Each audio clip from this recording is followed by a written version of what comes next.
Hello friends. Did you know that nearly 80% of those who watch my videos aren't subscribed? If you enjoy the content, I'd truly appreciate it if you hit that subscribe button. It helps a lot. Also, don't forget to leave a like and share your thoughts in the comments. Your interaction not only supports the channel's growth, but also helps these stories reach more people. Thank you all for being here. By the way, where are you watching from? Let me know in the comments.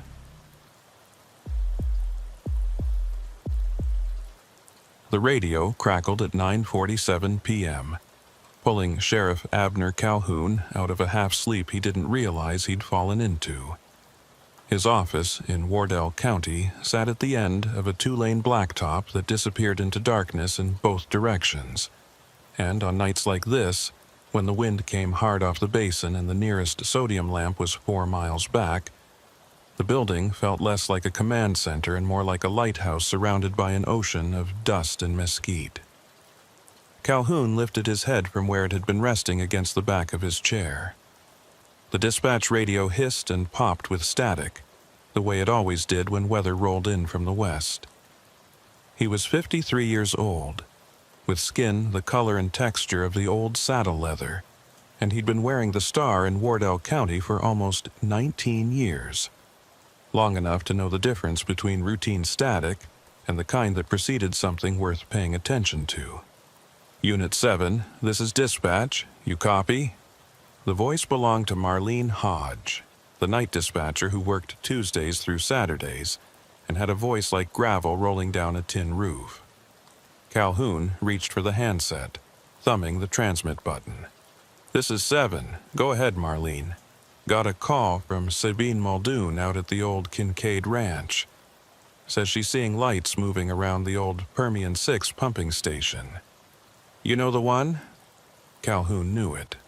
Everyone in Wardell County knew Permian 6, though most people under 40 had never actually seen it. The station had been shut down in 1987 when the oil company went belly up during the price crash. And for the last 30-some years it had just sat there, a rusted-out monument to boom times that never came back. The county had tried selling the land twice, but nobody wanted 40 acres of caliche hardpan with a contaminated wellhead and a cinder block building full of asbestos. What kind of lights? Calhoun asked, already standing and reaching for his jacket. The office suddenly felt colder. She didn't say exactly. Just said they were moving wrong. Her words, Sheriff, moving wrong. Calhoun paused with one arm in his jacket sleeve. Sabine Muldoon was 71 years old and had been ranching the land adjacent to Permian 6 since before Calhoun was born. She wasn't the type to call in reports about headlights or teenagers drinking beer. If Sabine said something was moving wrong, it was worth the drive. Tell her I'm on my way, ETA about 25 minutes. Copy that. And Sheriff, she sounded spooked, really spooked. The line went dead before Calhoun could respond. He stood in the middle of his office for a moment, looking at the radio as if it might offer some additional context. Then he grabbed his maglite from the desk, checked his service weapon, a Glock 22 that he'd carried for the better part of a decade, and headed for the door.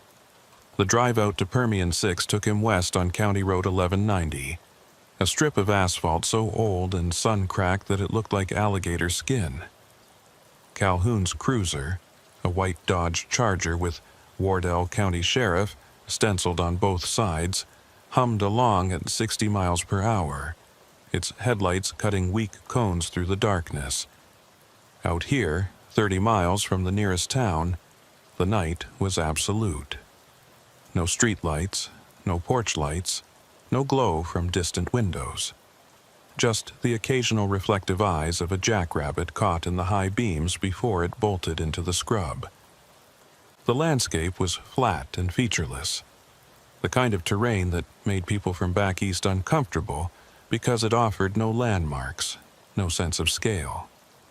Just endless stretches of creosote bush and prickly pear, broken up every few miles by the skeletal remains of old derricks or the low silhouette of a wind-scoured ranch house. The wind tonight was strong enough to rock the cruiser slightly as it drove. carrying with it the smell of dust and crude oil, that peculiar West Texas perfume that got into your clothes and never quite came out. Calhoun had the radio tuned to the county frequency, but it was quiet. Deputy Tolliver Greer, everyone called him Toll, was out on patrol somewhere in the southern part of the county, probably parked behind the Dairy Queen in Lenora, watching for speeders. Not that there would be many. On a Tuesday night in late October, most folks in Wardell County were home in bed by 10 o'clock. As he drove, Calhoun found himself thinking about Permian 6. He'd been out there maybe a dozen times over the years, mostly responding to reports of trespassers or checking on vagrants who sometimes used the old pump house as shelter. The place had a reputation, the way abandoned industrial sites always do in small towns. Teenagers told stories about it. Ghost stories mostly, the usual nonsense about workers who'd died in accidents and now haunted the rusted equipment. Calhoun had never paid much attention to that kind of talk. But there was something about Permian 6 that had always bothered him, though he'd never quite been able to articulate what it was. Maybe it was the way the wind sounded when it blew through the pump house's broken windows, a low moaning that could make the hair on your arms stand up if you weren't expecting it. Or maybe it was the stillness of the place, the way it seemed to absorb sound rather than reflect it. Whatever it was, Calhoun had never liked spending time there, and he was always glad when a call was resolved and he could get back in his cruiser and leave. The turnoff for Sabine Muldoon's ranch came up on the left, marked by a weathered wooden sign that read, Muldoon Cattle Co., in faded red letters. Calhoun slowed and took the turn, his tires crunching over the cattle guard. The ranch road was unpaved, just two parallel tracks of packed dirt separated by a ridge of dried grass, and the cruiser bounced and jolted as it navigated the ruts. A quarter-mile in, Calhoun saw the lights of Sabine's house, a low, ranch-style structure with a corrugated metal roof and a wraparound porch.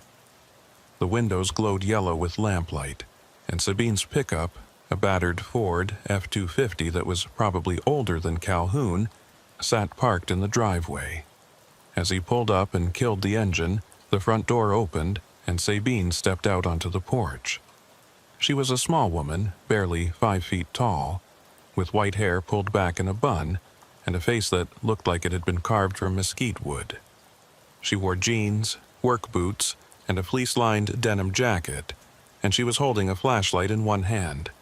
Even from 30 feet away, Calhoun could see the tension in her posture. "Sheriff," she called out as he climbed out of the cruiser. "Thanks for coming." Calhoun walked up to the porch, his boots thudding on the wooden steps. "Marlene said you saw lights out at Permian 6. Sabine nodded, glancing over her shoulder toward the west.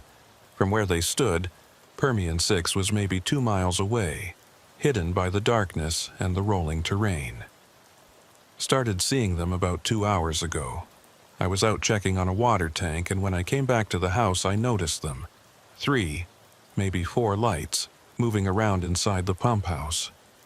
"Could have been kids," Calhoun offered, though he didn't really believe it. Kids avoided Permian 6 these days. The asbestos warnings and the stories had seen to that. "That's what I thought at first," Sabine said. "But then I watched them for a while, and Sheriff, they weren't moving like people. They were drifting, like they were floating. And every so often they'd just stop. Not like someone standing still, but like they'd just switched off." Calhoun felt something cold settle in his stomach. "You still see them now?" Sabine shook her head. "Not for the last 20 minutes or so. But I thought you should know, it didn't feel right." They stood there for a moment, both of them looking west toward where Permian 6 sat invisible in the darkness. The wind gusted, carrying with it that smell of dust and oil, and somewhere far away a coyote howled, the sound thin and lonely. "I'll go take a look," Calhoun said finally. "Probably nothing, but I'll check it out." "You want me to come with you?" Sabine asked, though her tone suggested she already knew the answer. "No, ma'am, you stay here. I'll radio in when I know what's what." Sabine nodded and stepped back toward her door. "Be careful, Sheriff. I've lived out here my whole life, and I've never seen anything move the way those lights were moving."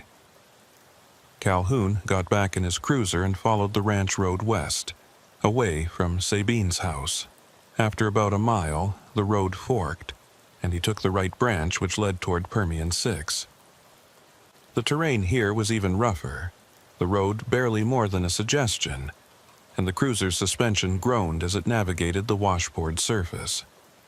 He'd driven this route maybe a dozen times before, always during the day, and he found himself wishing now that he'd come out here more recently, just to refamiliarize himself with the layout. The pump station sat in a shallow depression, surrounded by low hills on 3 sides. The access road came in from the northeast, which meant Calhoun would be approaching from above, with a view down into the site. As he crested the final rise, he killed his headlights and let the cruiser roll to a stop.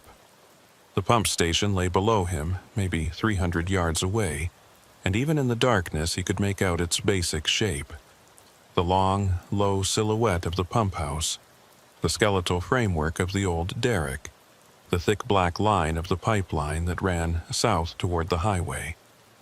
The whole site was surrounded by a chain-link fence topped with barbed wire, though sections of the fence had collapsed over the years and now lay flat on the ground, rusted and useless. Calhoun sat in the darkness, engine idling, and studied the scene. He didn't see any lights, no movement, just the wind-blown hulk of the station sitting silent and dead in the basin. He reached for his radio. "Dispatch, this is Unit 7. Go ahead, 7. I'm at Permian 6. No visual on any lights or activity. I'm going to approach on foot and take a look around." "Copy that. You want me to send Toll your way?" Calhoun thought about it. Toll was probably 40 minutes out, and there was no point pulling him off patrol for what was likely nothing. "Negative. I'll check in when I'm done. 10-4, be safe, Sheriff." Calhoun clipped the radio back to his belt and killed the engine. The sudden silence was profound. He could hear the wind rattling through the mesquite and the faint ticking of the cruiser's cooling engine, but nothing else. He grabbed his mag light, checked his weapon again, more out of habit than necessity, and climbed out of the car. The night was cold, maybe 50 degrees, and the wind cut right through his jacket.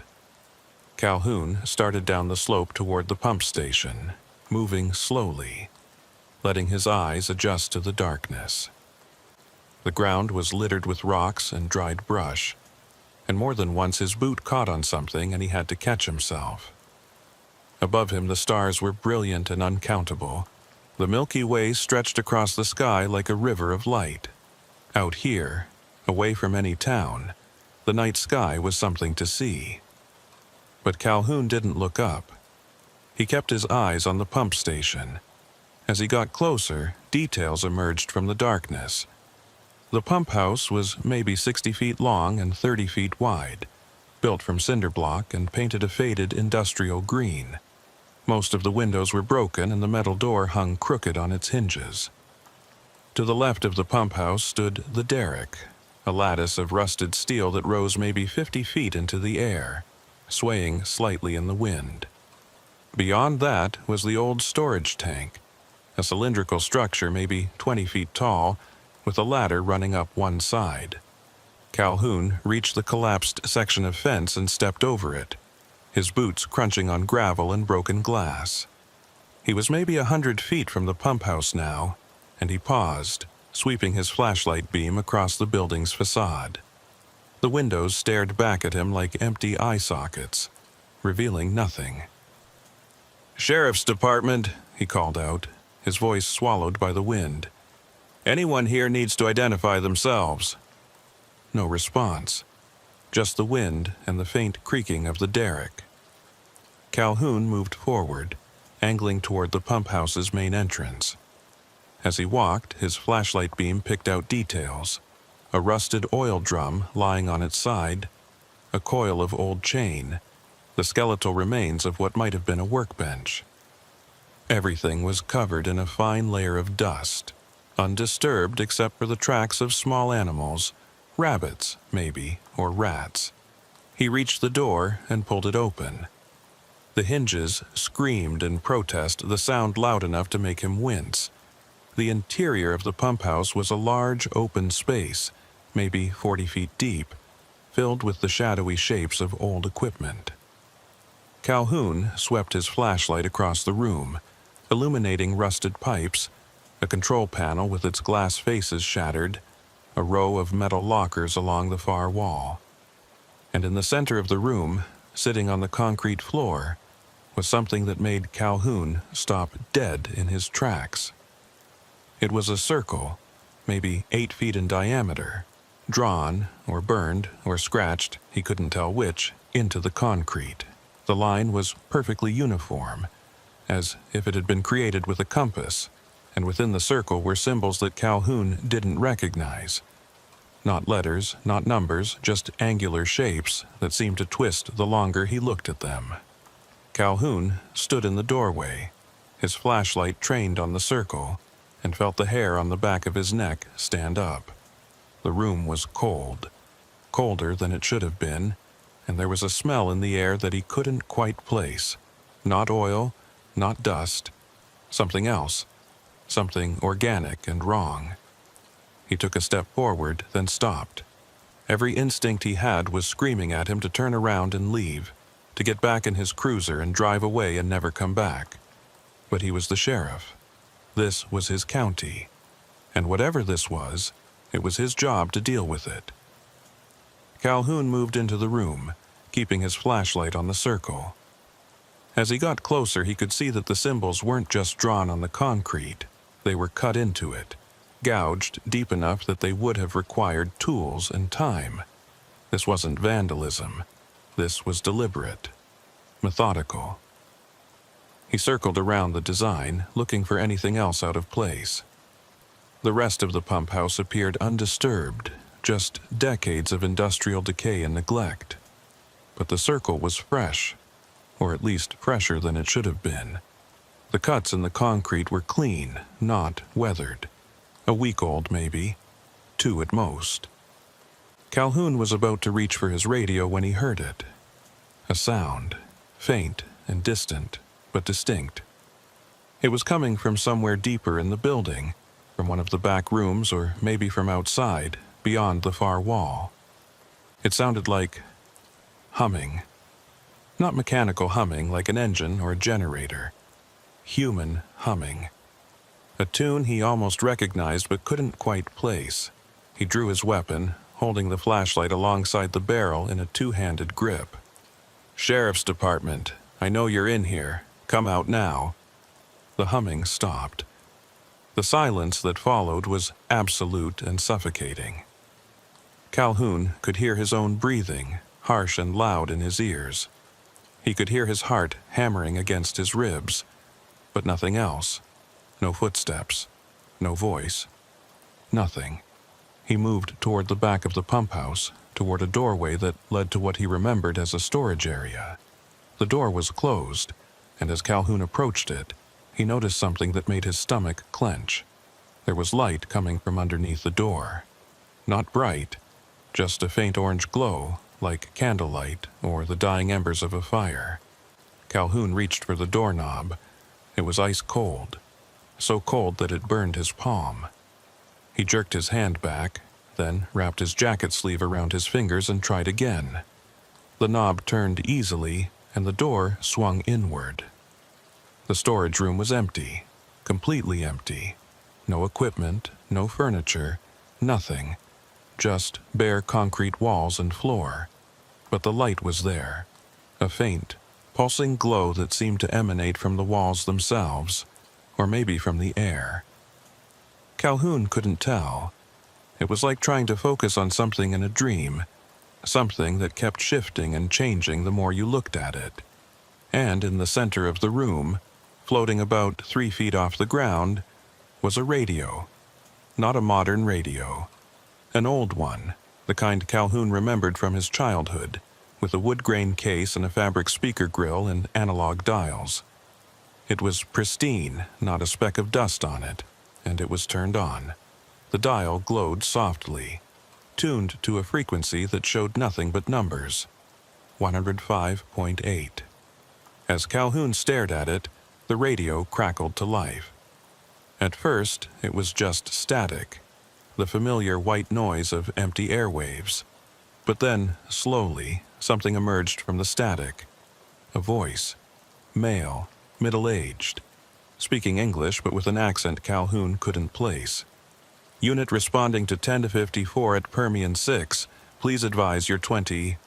Calhoun felt ice flood his veins. A 1054 was an old code, one the department hadn't used in decades. It meant possible dead body. The voice continued, mechanical and distant. Repeat, unit responding. Please advise your 20. We show no GPS on your vehicle. Are you on foot? Confirm. Calhoun backed out of the room, his weapon still raised, his flashlight beam shaking. This wasn't possible. None of this was possible. Radios didn't float. Dispatchers didn't broadcast on FM frequencies. And the county hadn't used 10 codes like that since before Calhoun became sheriff. He was halfway across the main room when the voice changed. Sheriff Calhoun. He froze. The voice was clearer now, coming through stronger, and it was speaking directly to him. Sheriff Calhoun, you need to leave. You're not supposed to be here. Not tonight. Not yet. Who is this? Calhoun shouted at the doorway. At the radio he could no longer see. Identify yourself. You need to leave, the voice repeated, and now there was urgency in it. Something approaching panic. They're coming back. They always come back when someone sees the circle. You have to go. Now. Calhoun didn't wait to hear more. He turned and ran, bursting through the front door and into the night. He sprinted across the compound, stumbling over debris, not caring about the noise he was making. He could hear something behind him now, not footsteps, but a sound like wind rushing through a tunnel, building and building until it was almost deafening. He scrambled over the collapsed fence and up the slope toward his cruiser. His lungs burned, his legs screamed, but he didn't stop. He could see the Charger now, a dark shape silhouetted against the stars, and he pushed himself harder, faster. He reached the car and yanked the door open, throwing himself into the driver's seat. His hands shook as he jammed the key into the ignition and started the engine. The headlights snapped on, flooding the pump station with light. And in that light, Calhoun saw them. 3 figures standing in a line in front of the pump house. They were tall, impossibly tall, maybe 7 or 8 feet, and thin, their proportions all wrong. They didn't move. They just stood there, facing him, and even from 300 yards away, Calhoun could feel them watching him. Then, as if a switch had been flipped, they were gone, not walking away, not fading, just gone, between one heartbeat and the next.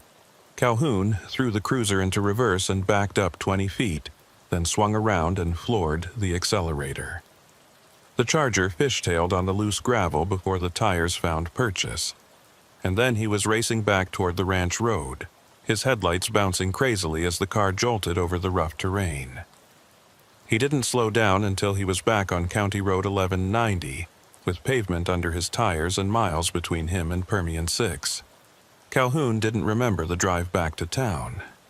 One moment he was racing down County Road 1190, with his hands locked on the steering wheel and his heart trying to punch through his rib cage, and the next he was sitting in the parking lot behind the sheriff's office with the engine still running and dawn beginning to gray the eastern horizon. He looked down at his hands. They were shaking. Not the slight tremor of adrenaline wearing off, but a full-body shake that made his teeth chatter. He clenched his fists until his knuckles went white, forcing the shaking to stop through sheer will. Then he killed the engine, climbed out of the cruiser and walked into the building through the back entrance. The office was empty. Marlene had gone home at midnight, and the day dispatcher wouldn't arrive for another 2 hours. Calhoun moved through the darkened hallway to his office, shut the door, and sat down at his desk. The room smelled like old coffee and paper, familiar and grounding. He needed grounding right now. What he'd seen at Permian 6, what he thought he'd seen, didn't make sense. Couldn't make sense. Radios didn't float in midair. Voices didn't come through on FM frequencies calling out 10 codes that hadn't been used in 30 years. And figures didn't just appear and disappear like someone had flipped a switch, but he'd seen it. All of it. Calhoun reached for his desk phone, then stopped. Who would he call? And what would he say? That he'd responded to a routine check and found some kind of... what? Haunting? Phenomenon? The words died in his throat before he could even form them. He was 53 years old, a career lawman with 19 years as sheriff under his belt. He couldn't file a report about floating radios and disappearing figures. They'd have him evaluated, put him on medical leave, and maybe they'd be right to do it. He sat there for a long time, watching the sky lighten through his office window. The sun came up red and angry, the way it did in West Texas when there was dust in the air. And by the time full daylight arrived, Calhoun had made a decision. He was going to find out what the hell was going on at Permian 6. But he was going to do it quietly, without involving the department, without putting anything on record that might come back to haunt him. He'd start with the voice on the radio. That voice had mentioned a 10 to 54, a possible dead body, and it had come through on a frequency that showed 105.8, which wasn't even in the range the department used. Calhoun stood and walked to the filing room at the back of the building. The Wardell County Sheriff's Department had been using digital records for the last 5 years, but everything prior to that was still stored in banker's boxes on metal shelving that reached from floor to ceiling. He found the section marked 1980 to 1989 and started pulling boxes. It took him an hour. The records were disorganized, filed by year but not by case type, and Calhoun had to leaf through incident reports, arrest records, and administrative paperwork before he finally found what he was looking for. October 17, 1985. A traffic stop near Permian 6. The reporting officer was Deputy Marshal Teague, a name Calhoun vaguely remembered from his early days with the department. Teague had retired in the early 90s and died maybe 5 years ago. Heart attack, if Calhoun recalled correctly. According to the report, Teague had pulled over a vehicle on County Road 1190 at approximately 10:30 p.m. for a broken taillight. The driver was listed as John Doe, transient, no ID. But that wasn't what made Calhoun's blood run cold. At the bottom of the report, in the section marked Disposition, someone had written in red ink, "Case suspended by order of Sheriff Vaughn, no further action." And beneath that, in different handwriting, hurried, almost illegible, someone had added, "Vehicle towed to Permian 6 compound. Driver released. Do not pursue." Calhoun read the report 3 times, then pulled out his phone and took photographs of every page. Sheriff Vaughn had been in charge of the department from 1979 until his death in 1986, when Calhoun had still been a deputy in his 20s. He'd been at Vaughn's funeral. The man had died in his sleep, a brain aneurysm, sudden and complete. But why would Vaughn suspend a routine traffic stop? And why would a towed vehicle be taken to Permian 6 instead of the impound lot? Calhoun checked the date again, October 17, 1985. The pump station had still been operational then, though barely. The oil company would shut it down less than 2 years later. He tried to remember if there had been any talk about the place back then, any incidents or complaints, but his memory came up empty. In 1985, he'd been working patrol in the eastern part of the county, rarely venturing out toward the basin. He was about to put the file back when something fell out from between the pages. A photograph, old and faded, printed on the kind of photo paper they'd used before everything went digital. It showed a vehicle, a sedan, dark-colored, maybe a Buick or an Oldsmobile, parked in front of the Permian 6 pump house. The photo had been taken during the day, and in the background Calhoun could see the derrick and part of the chain-link fence, but it was the foreground that made his mouth go dry. Standing next to the vehicle facing the camera was a figure, tall, too tall, maybe 7 feet, with proportions that were just slightly wrong, arms too long and torso too narrow. The image was grainy and overexposed, but Calhoun could see enough to know that this was the same kind of figure he'd seen last night. He flipped the photo over. On the back, in pencil, someone had written, 10/17/85, evidence photo, M. Teague. Calhoun sat down hard in his chair, the photograph clutched in his hand. This wasn't new.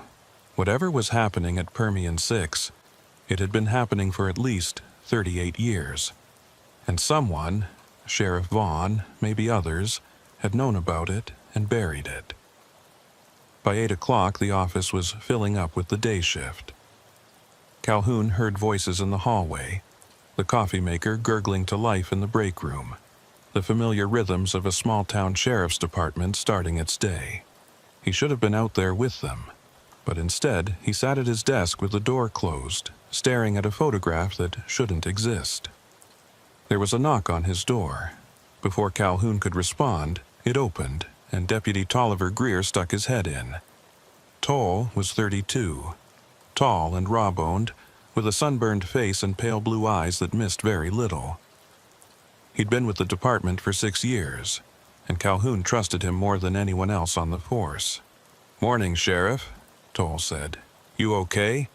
You look like you've been rode hard and put away wet." Calhoun managed something that might have been a smile. "Rough night. Got called out to Permian 6 around 10. Toll's expression shifted slightly. "Permian 6? What for?" "Sabine Muldoon saw lights moving around out there. Thought it might be trespassers." Calhoun paused, choosing his words carefully. Turned out to be nothing, probably just headlights reflecting off the equipment. It was a lie, and he could see that Toll knew it was a lie, but the deputy didn't press. Instead, he stepped into the office and closed the door behind him. "Sheriff, I've been meaning to ask you something. It's probably nothing, but go ahead. Last month, I had to respond to a vandalism call out near the old Texaco station on Highway 176. You know, the one that's been closed since forever?" Toll waited for Calhoun's nod before continuing. "When I got there, I found somebody'd been spray painting on the walls. Usual stuff, gang tags, dirty words. But there was one thing that stood out. Someone had painted a circle on the floor inside the garage bay. Big one, maybe 10 feet across. And inside the circle were these symbols. Weird-looking things, angular." Calhoun felt his pulse quicken. "What'd you do with it?" "Nothing much I could do. No witnesses, no suspects. I took some photos for the file and had the owner clean it up. But here's the thing. I went back there last week to follow up, and the owner said the circle had reappeared. He'd painted over it, covered the whole floor with fresh concrete, and 3 days later it was back. Same size, same symbols, like it had burned through the concrete from underneath." "You get photos of that too?" "Yeah." Toll pulled out his phone, swiped through a few screens, and handed it to Calhoun. "I was going to write it up as a report today, but honestly, I don't even know what category to file it under." Calhoun looked at the photograph on Toll's phone. The circle was there, just as described, with symbols inside that were angular and wrong.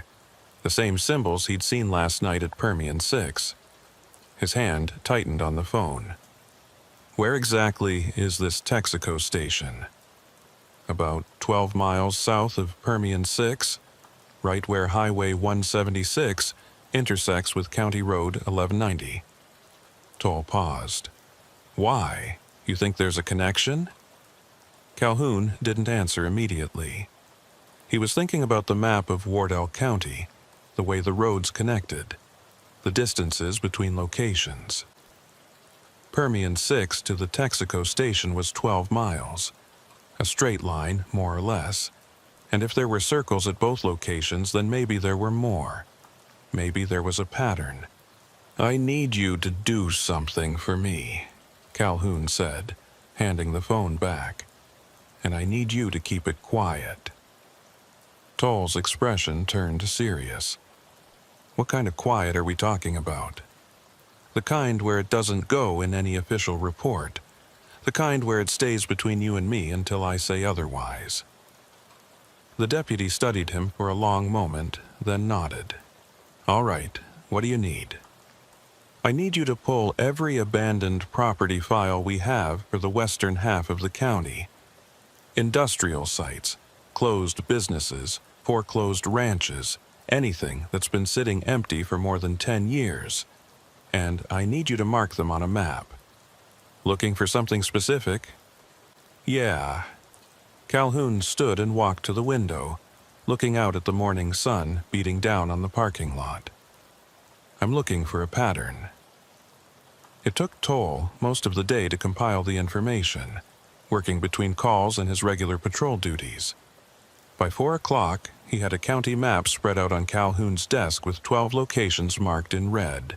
Permian 6, the Texaco station, an old cotton gin north of Lenora, a abandoned ranch house near the county line, a closed-down meat packing plant, 8 more scattered across the western quarter of Wardell County. Calhoun stared at the map, his coffee going cold in his hand. The locations didn't form an obvious pattern. No straight lines, no perfect geometric shapes. But there was something there, something just at the edge of his perception, like trying to see a constellation in a sky full of stars. What are we looking at? Toll asked quietly. I don't know yet. Calhoun traced his finger across the map, connecting Permian 6 to the Texaco station, then to the cotton gin, then to the ranch house. But I think we need to check these locations, all of them. Looking for what? More circles? Maybe. Or maybe something else, evidence of activity. Toll raised an eyebrow. Activity. You want to be more specific about that, Sheriff? Calhoun turned from the map and looked at his deputy. Toll deserved the truth, or at least as much truth as Calhoun could give him without sounding insane. Last night at Permian 6, I found a circle carved into the concrete inside the pump house. Same symbols you photographed at the Texaco station. And I found other things. Things I can't explain and won't put in a report because I don't want to get sectioned for a psych evaluation. What kind of things? The kind that make you question what you saw.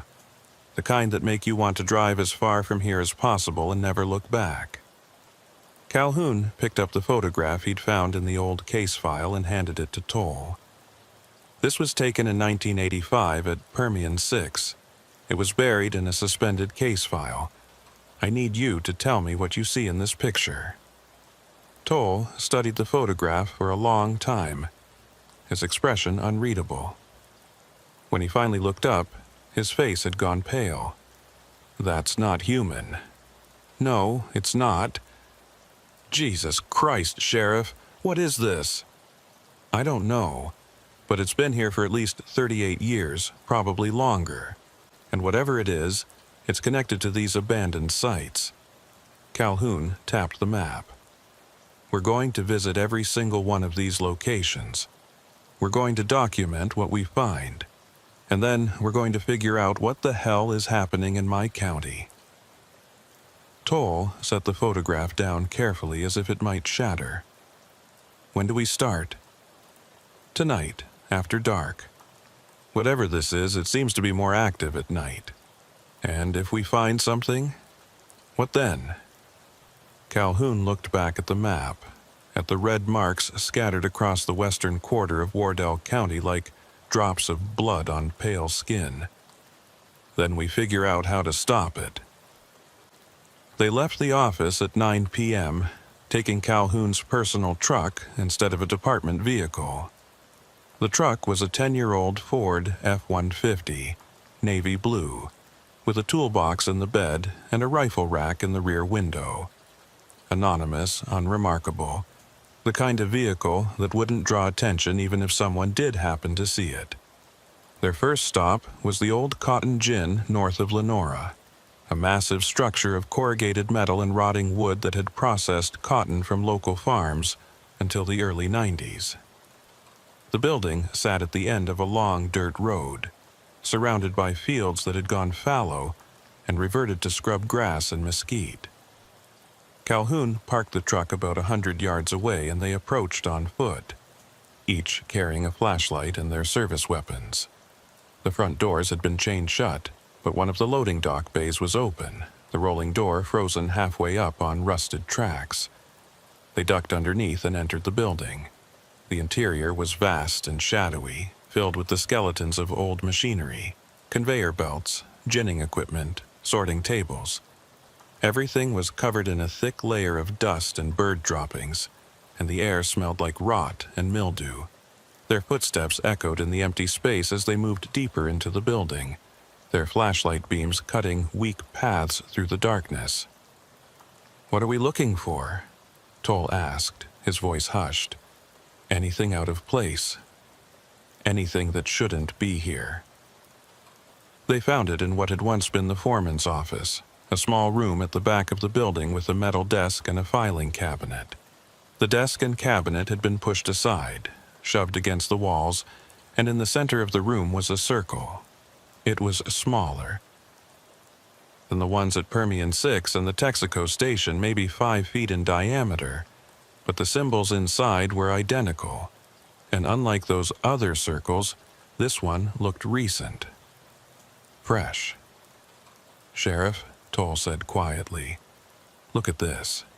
He was pointing at the wall behind where the desk had been. Someone had written on the concrete in what looked like chalk, 10/17/85, open door, they came through. Calhoun felt ice water flood his veins. October 17th, 1985, the same date as the suspended traffic stop, the same date as the photograph. "There's more," Toll said, moving his flashlight beam along the wall. More chalk writing covered the surface. Line after line of cramped, hurried script. Vaughn knew. Vaughn made a deal. They take what they want. We look away. 38 years. How many gone? How many taken? And at the bottom, in larger letters, the circle opens again when the wind comes from the west. Calhoun read the words twice, his mind racing. A deal. Sheriff Vaughn had made a deal with something that came through circles and took people, and whatever that deal had been, it had held for 38 years. Until now. "Sheriff," Toll said, and there was an edge to his voice that made Calhoun turn. "We're not alone." Calhoun followed his deputy's gaze. Through the open door of the office, out in the main processing area, something was moving. Not walking, gliding, the way those figures had moved at Permian 6. 3 of them, tall and impossibly thin, drifting between the old machinery like smoke. "Back door," Calhoun whispered. "Now." They moved quickly but carefully, backing out of the office and toward the rear exit they'd spotted on their way in. The figures didn't pursue, didn't even seem to notice them. They just continued their strange, purposeless movement through the building, appearing and disappearing behind equipment like fish in murky water.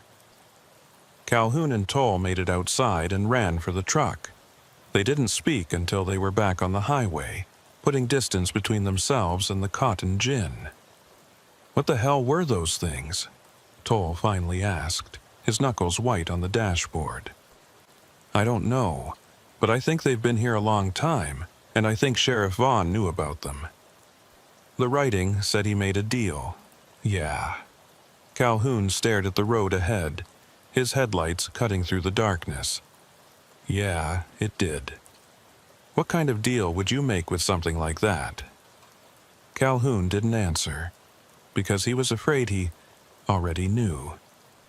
You'd make the kind of deal where you looked the other way, where you suspended case files and buried evidence and let things happen that shouldn't happen, where you traded other people's safety for your own, for the county's, for some twisted version of peace.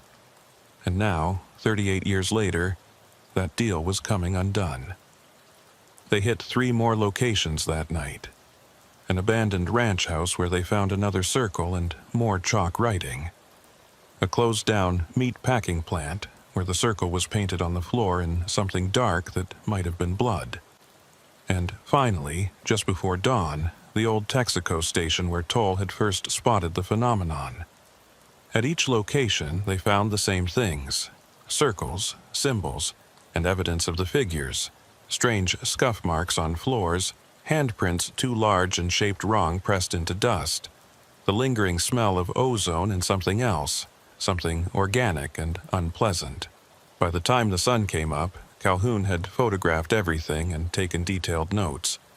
He had enough evidence to prove that something was happening in Wardell County, something that had been happening for decades, but he still didn't know what it was or how to stop it. They were sitting in the truck parked behind an old grain elevator as the sky lightened when Toll spoke up. That date, October 17th, 1985. You think that's when it started? I think that's when the deal was made. But it probably started before that. Could have been going on for years, decades even, before Vaughn decided to do something about it. Do something, Toll repeated. You mean make it worse? Maybe he didn't see it that way. Maybe he thought he was protecting people, keeping something contained. Calhoun rubbed his eyes, exhaustion settling into his bones. But whatever he did, it's not holding anymore. The circles are appearing more frequently. The figures are more active. Something's changing. So, what do we do? Calhoun looked at his deputy, at the fear and determination in equal measure on Toll's face. He thought about Sheriff Vaughn, about the choices he'd made and the secrets he'd kept, about the weight of a badge and what it meant to protect people even when you didn't understand what you were protecting them from. We figure out what the deal was, Calhoun said finally, and then we break it. Calhoun spent the next 2 days buried in records, not the official files at the department. Those had already proven sanitized, scrubbed clean of anything that might point to the truth, but in the county archives, the historical society, and the dusty basement of the Wardell County Courthouse where land deeds and tax records went back to the 1800s. What he found painted a picture that made his skin crawl. Permian 6 wasn't just an abandoned oil pump station. It sat on land that had changed hands 17 times between 1892 and 1985, an unusually high turnover rate for rural Texas property. More disturbing was the pattern. Every owner either died under unusual circumstances, went bankrupt, or simply disappeared from the records entirely. The last private owner before the oil company took possession in 1972 was a rancher named Caleb Worthy, who'd hanged himself in his barn in 1971. The coroner's report listed it as suicide, but there was a note stapled to the back of the file in what looked like the coroner's handwriting. Victim showed signs of severe malnutrition and dehydration despite adequate food-water on property. Appeared to have stopped eating weeks prior to death. No explanation. The oil company, Permian Basin Petroleum, LLC, had operated the station for 15 years before the price crash of 1987 forced them into bankruptcy. During that time, 3 workers had died in accidents at the site. 1 fell from the derrick. 1 was crushed by equipment. 1 simply disappeared during a night shift. His truck found parked at the site, but no trace of the man himself. All 3 deaths occurred in October. All 3 occurred after dark. And all 3 happened between October 15th and October 20th. Calhoun sat back in his chair in the courthouse basement, surrounded by photocopied records and handwritten notes, and felt the pieces clicking into place. October 17th, 1985, the date of the suspended traffic stop, the date written on the walls of the Cotton Gin, fell right in the middle of that window. Whatever happened at Permian 6, whatever Sheriff Vaughn had encountered that night, it was part of a pattern that went back at least a century. His phone buzzed. A text from Toll. "Need you at the office, now. Don't use radio." Calhoun gathered his notes, stuffed them into a folder, and drove back to the sheriff's department. He found Toll waiting in his office with the door closed, his face pale and drawn. "What happened?" Calhoun asked. "We got a missing person report this morning. Elderly man named Raymond Keller lives alone about 3 miles from the old Cotton Gin. His daughter went to check on him this morning and found his house empty. Door wide open, coffee still warm on the stove. No sign of a struggle, no note, just gone." Calhoun felt his stomach drop. When did she last talk to him? Yesterday evening, around 7. She called to remind him about a doctor's appointment today. Toll paused. "Sheriff, I went out there to take a look. The house is clean, nothing obviously wrong, but in his garage, someone spray-painted a circle on the concrete floor. Same symbols we've been seeing." Jesus. Calhoun moved to his desk and pulled out the map they'd marked with abandoned property locations. "Show me where Keller lived." Toll pointed to a spot on the map, northwest of the Cotton Gin. When Calhoun connected it to the other locations with a pencil line, a pattern finally emerged. Not a circle or a straight line, but something else. Something that looked almost like a spiral, starting at Permian 6 and curving outward through the other sites, with Raymond Keller's house sitting right on that curved path. "It's spreading," Calhoun said quietly. "Whatever it is, it's not contained to the abandoned sites anymore. It's moving outward." Moving toward what? Calhoun traced the spiral's path with his finger.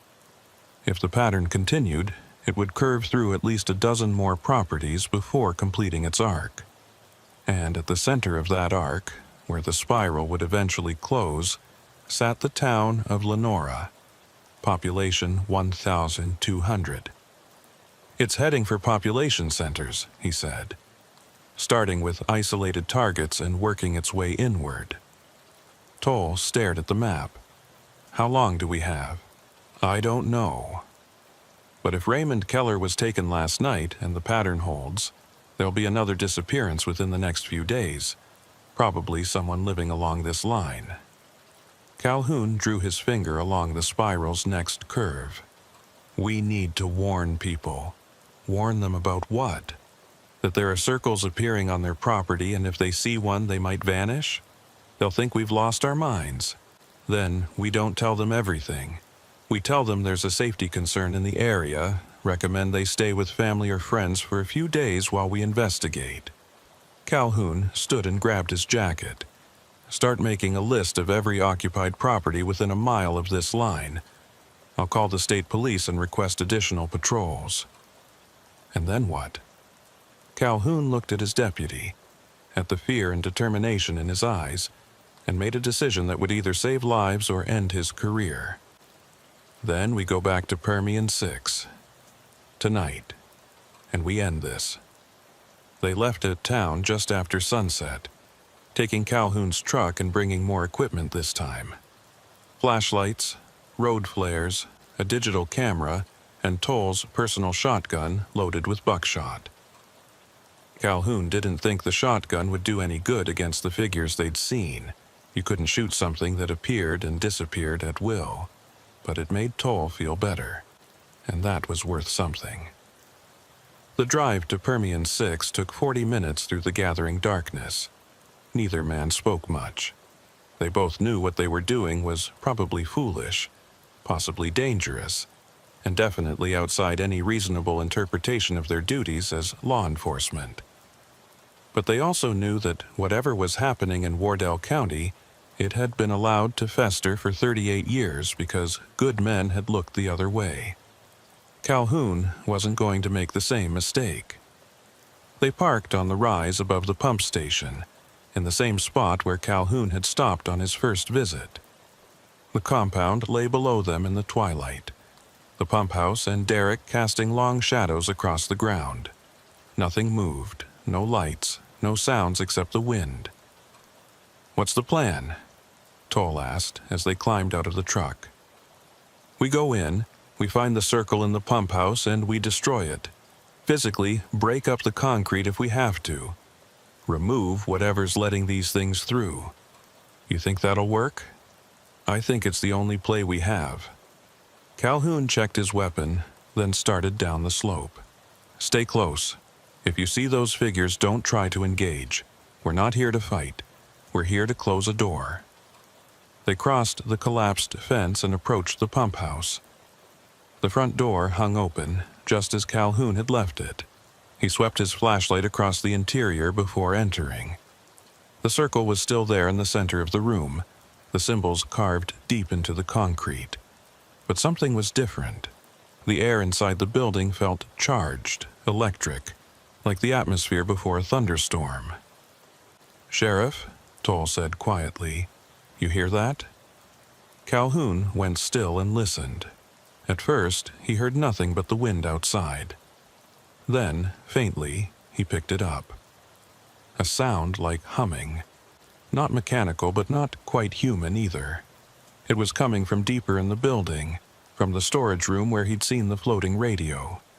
"Come on," Calhoun said, moving toward the back of the pump house.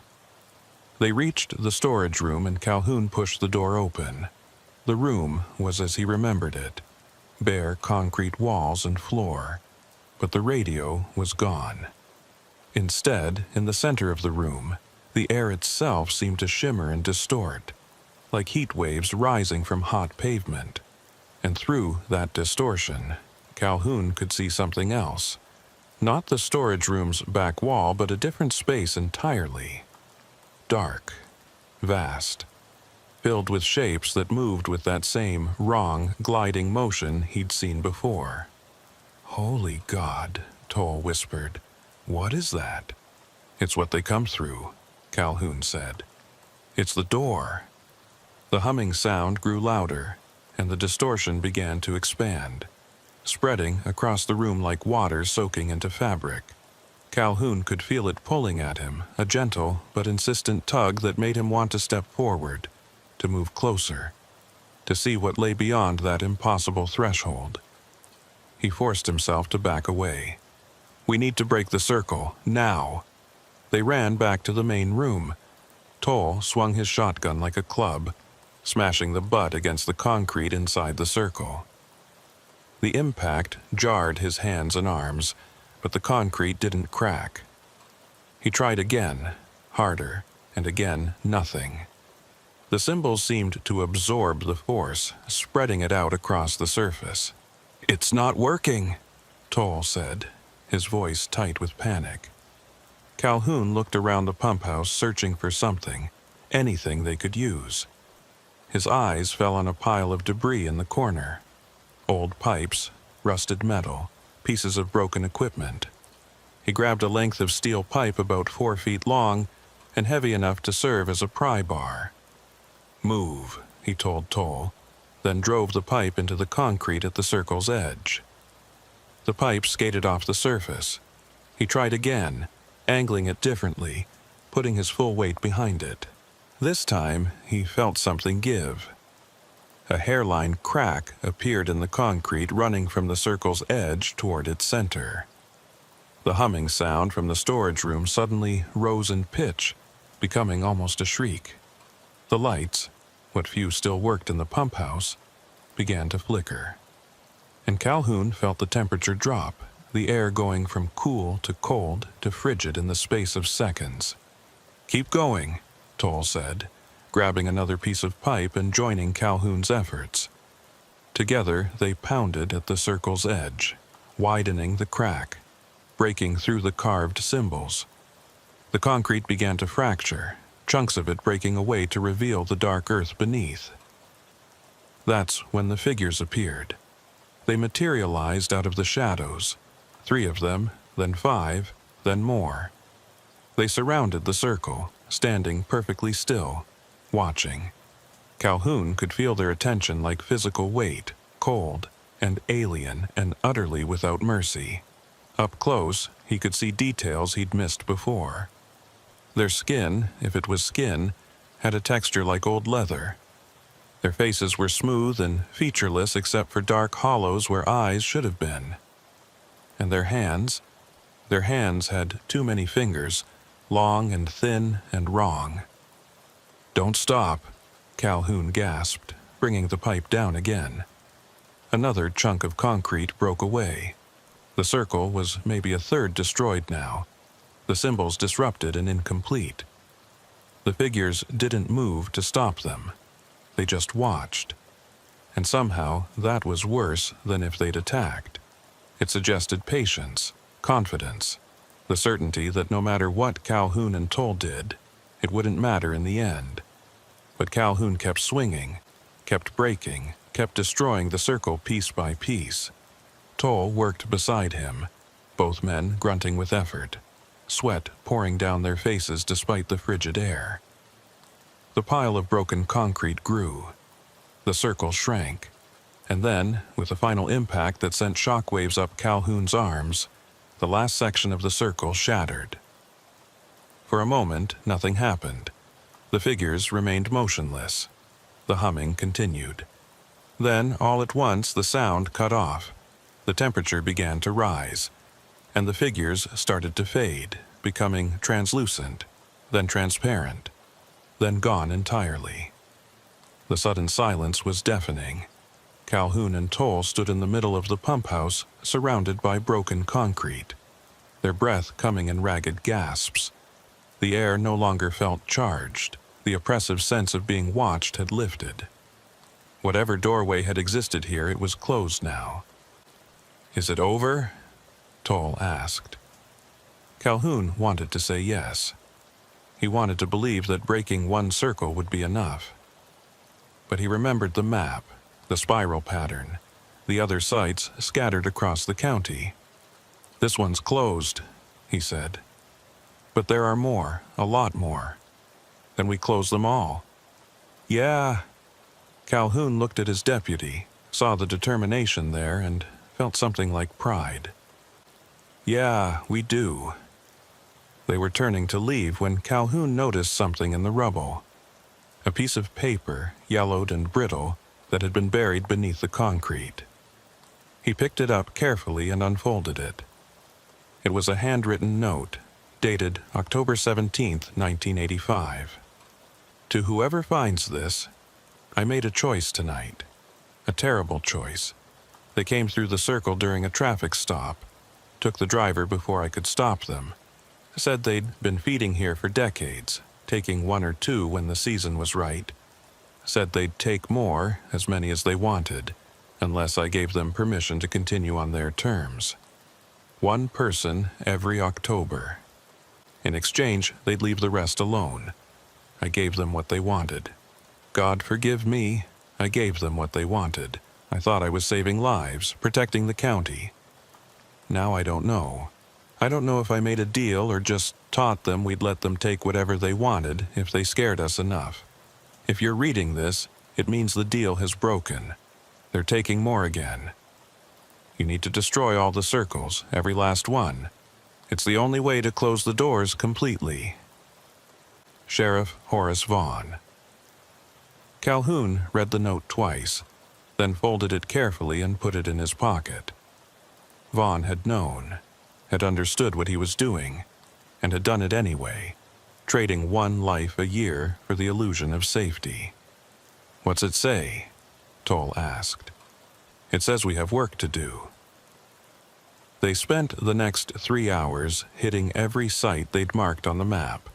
The cotton gin, the Texaco station, the abandoned ranch house, the meat packing plant. At each location they found circles and destroyed them, breaking through concrete and tile and packed earth until the symbols were obliterated and the carved lines rendered meaningless. At some sites, they saw the figures. At others, the locations were empty, already abandoned by whatever had been using them.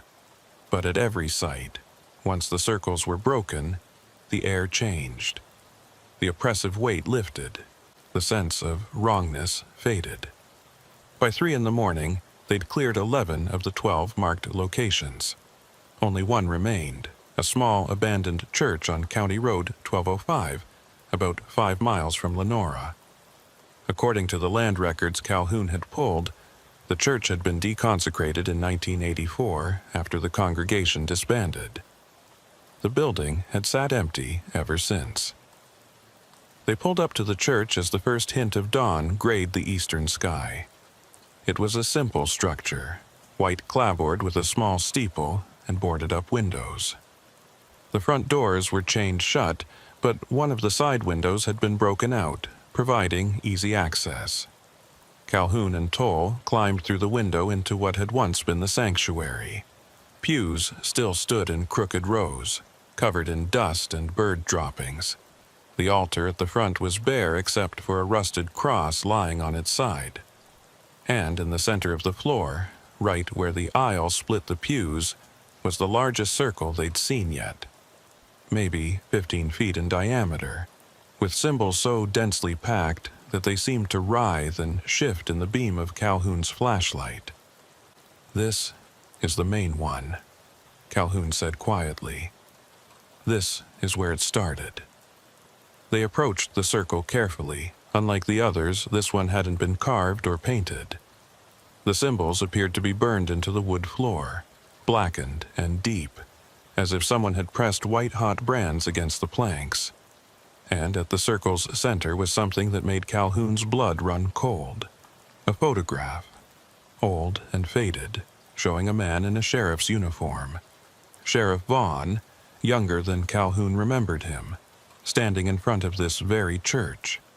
And on the back of the photograph, written in the same hand as the note they'd found at Permian 6, October 17th, 1985, the night I sold my soul. "Sheriff," Toll said, his voice tight, "we're not alone." Calhoun looked up. The church was filled with them now, dozens of the figures standing between the pews, lining the walls, crowding the space around the altar. More than he'd seen at all the other sites combined. They stood in perfect silence, watching with those hollow, eyeless faces. And at the front of the church, standing on the altar, was something different. Larger, more solid. It wore the rough approximation of a man's form, but there was an authority to it, a presence that the others lacked. A leader, or something worse. When it spoke, the voice filled the church, seeming to come from everywhere and nowhere at once. "You have broken our passages, destroyed our marks, ended the agreement." Calhoun raised his weapon, knowing it was useless but needing something to hold on to. The agreement was made under duress. It's over. The agreement was made freely. Your predecessor understood the alternative. You take one, or we take many. That was the bargain. "No bargain," Calhoun said. "Not anymore." The figure tilted its head, the motion eerily bird-like. "Then we will take what we want.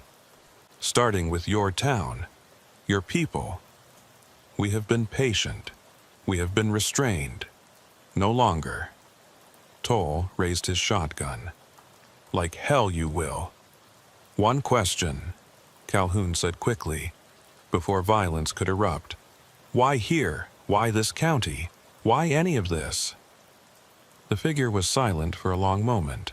Then, "This place is thin. The barriers between are weak. We have always been here, in the spaces behind, feeding when we can. Your people built over our paths, sealed them with symbols and prayers and fear. But fear fades, prayers go unanswered, and symbols can be redrawn to open what was closed. Then we'll close them again, and again, as many times as it takes. You cannot. You are one man. We are legion. We are patient. We are eternal. Calhoun looked at the circle, at the dense pack of symbols, at the photograph of Vaughn lying at its center. He thought about the choice Vaughn had made, the terrible calculus of trading one life for many. And he thought about Raymond Keller, about the 3 oil workers, about Caleb Worthy and all the others who disappeared over the decades, taken by things that lived in the spaces behind and fed on human fear. Maybe I can't stop you forever, Calhoun said, but I can stop you today. He stepped forward, planted his boot in the center of the circle, and brought the steel pipe down with all his strength. The floor splintered with a sound like a gunshot. He struck again and again, breaking through the burned symbols, destroying the pattern that had stood here for decades or longer. The figures shrieked, an awful, inhuman sound that made Calhoun's ears ring and his teeth ache. They surged forward, reaching for him with those 2 long fingers, but Toll was there, swinging his shotgun like a club, driving them back. The blessed wood of the church pews seemed to repel them, forcing them to flow around the furniture like water around stones. Calhoun kept smashing, kept breaking, kept destroying. He could feel something pushing back now, a resistance that was more than just physical. The floor itself seemed to fight him, the wood becoming harder, denser, as if it didn't want to break. But he kept swinging, putting everything he had into each impact. And then, with a final strike that sent splinters flying and opened a gap in the floor wide enough to see the ground beneath, the circle shattered completely. The effect was immediate and catastrophic. The figures began to dissolve, their forms coming apart like smoke in a strong wind. They reached for Calhoun and Toll with desperate, grasping hands, but their fingers passed through flesh without connecting, incorporeal and powerless. Even the large figure on the altar was breaking apart, fragmenting into 1,000 pieces of shadow that dispersed into the air. Its voice came one last time, distant and fading. This place is thin. We will always find a way back. Always. Then it was gone. They were all gone. The church stood empty and silent except for the sound of Calhoun's and Toll's heavy breathing. They stood there for a long time, waiting to see if anything else would happen. But the dawn light coming through the broken windows showed only an empty, decaying building. No figures, no circles, no sense of wrongness or watching eyes. "Is it over?" Toll asked again. This time, Calhoun nodded. "For now, yeah, I think it is." The sun was full up by the time Calhoun and Toll made it back to town. They drove in silence, both men too exhausted to speak, too wired to sleep. The truck's radio played low, some country station out of Midland, but neither of them was really listening. They were listening instead to the absence of sound, waiting for something that never came. No radio static, no voices from empty frequencies, just the ordinary morning noise of a small West Texas town waking up. Calhoun dropped Toll off at his apartment on the east side of Lenora with instructions to get some sleep and keep his phone on. Then he drove to his own house, a small ranch-style place on 3 acres at the edge of town that he'd bought after his divorce 15 years ago. He sat in the driveway for a long time, engine idling, staring at the front door and trying to remember what normal felt like. Inside, everything was exactly as he'd left it. Coffee cup in the sink. Yesterday's newspaper on the kitchen table. The thermostat set to 72. But something felt different, and it took Calhoun a moment to realize what it was. The house felt empty in a way it never had before. Not just devoid of people, but hollow. like the walls were thinner than they'd been, the spaces between rooms larger and darker. He shook his head, chalking it up to exhaustion and stress. He'd been awake for almost 36 hours, spent most of the night breaking concrete and confronting things that shouldn't exist. Of course, everything felt wrong. He needed food, a shower, and about 12 hours of sleep, in that order. But first, he needed to check on Raymond Keller. The Keller house sat at the end of a dirt road that wound through mesquite and prickly pear for about 2 miles before dead-ending at a weathered single story with a sagging porch and a detached garage. Calhoun had been out here yesterday with Toll, but in daylight the property looked different, less ominous. Just an old man's house, showing the neglect that came when there was nobody left to care about upkeep. He parked in the driveway and walked to the front door. It was still unlocked, hanging slightly ajar the way Keller's daughter had left it. Calhoun pushed it open and stepped inside. "Mr. Keller? Sheriff's Department. Anyone home?" No answer. He moved through the house methodically, checking each room. The kitchen was clean, dishes washed and put away. The living room showed signs of recent use, a book lying open on the side table, reading glasses folded on top of it. The bedroom was made up military tight, the kind of precision that spoke to old habits dying hard. In the garage, the circle was still there, spray-painted in that same angular script they'd seen at all the other sites. But something was different. Calhoun crouched down and ran his hand across the concrete. The paint was dry but recent, maybe a day old. And in the center of the circle, barely visible unless you were looking for it, was a darker stain. Rust brown. The size and shape of a man lying on his back. Calhoun stood quickly, his hand dropping to his weapon. He scanned the garage. Old tools, a workbench, cardboard boxes stacked against the far wall, but saw nothing out of place. The stain could have been oil, could have been paint thinner, could have been a dozen things that had nothing to do with Raymond Keller's disappearance. But Calhoun didn't think so. He took photographs with his phone, then searched the rest of the property. The garage, the shed, the overgrown yard. He found nothing. No sign of Keller, no evidence of what had happened to him, just the circle and the stain and the oppressive feeling that he was being watched from somewhere he couldn't see. As he was walking back to his truck, his phone rang. Toll. "Sheriff, we got another one." Calhoun felt his stomach drop. Another what? Missing person. Woman named Patricia Simmons. Lives out on County Road 1218. Her son went to check on her this morning and found the house empty. Same as Keller, door open, coffee on the stove, no sign of struggle. Any circles? I'm heading out there now. I'll let you know. Calhoun looked back at the Keller house, at its dark windows and sagging porch. They'd broken all the circles, destroyed every site they'd found. So why were people still disappearing?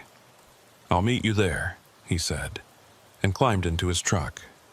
The Simmons house was 12 miles northwest of Keller's place, sitting on a small plot of land that bordered BLM property.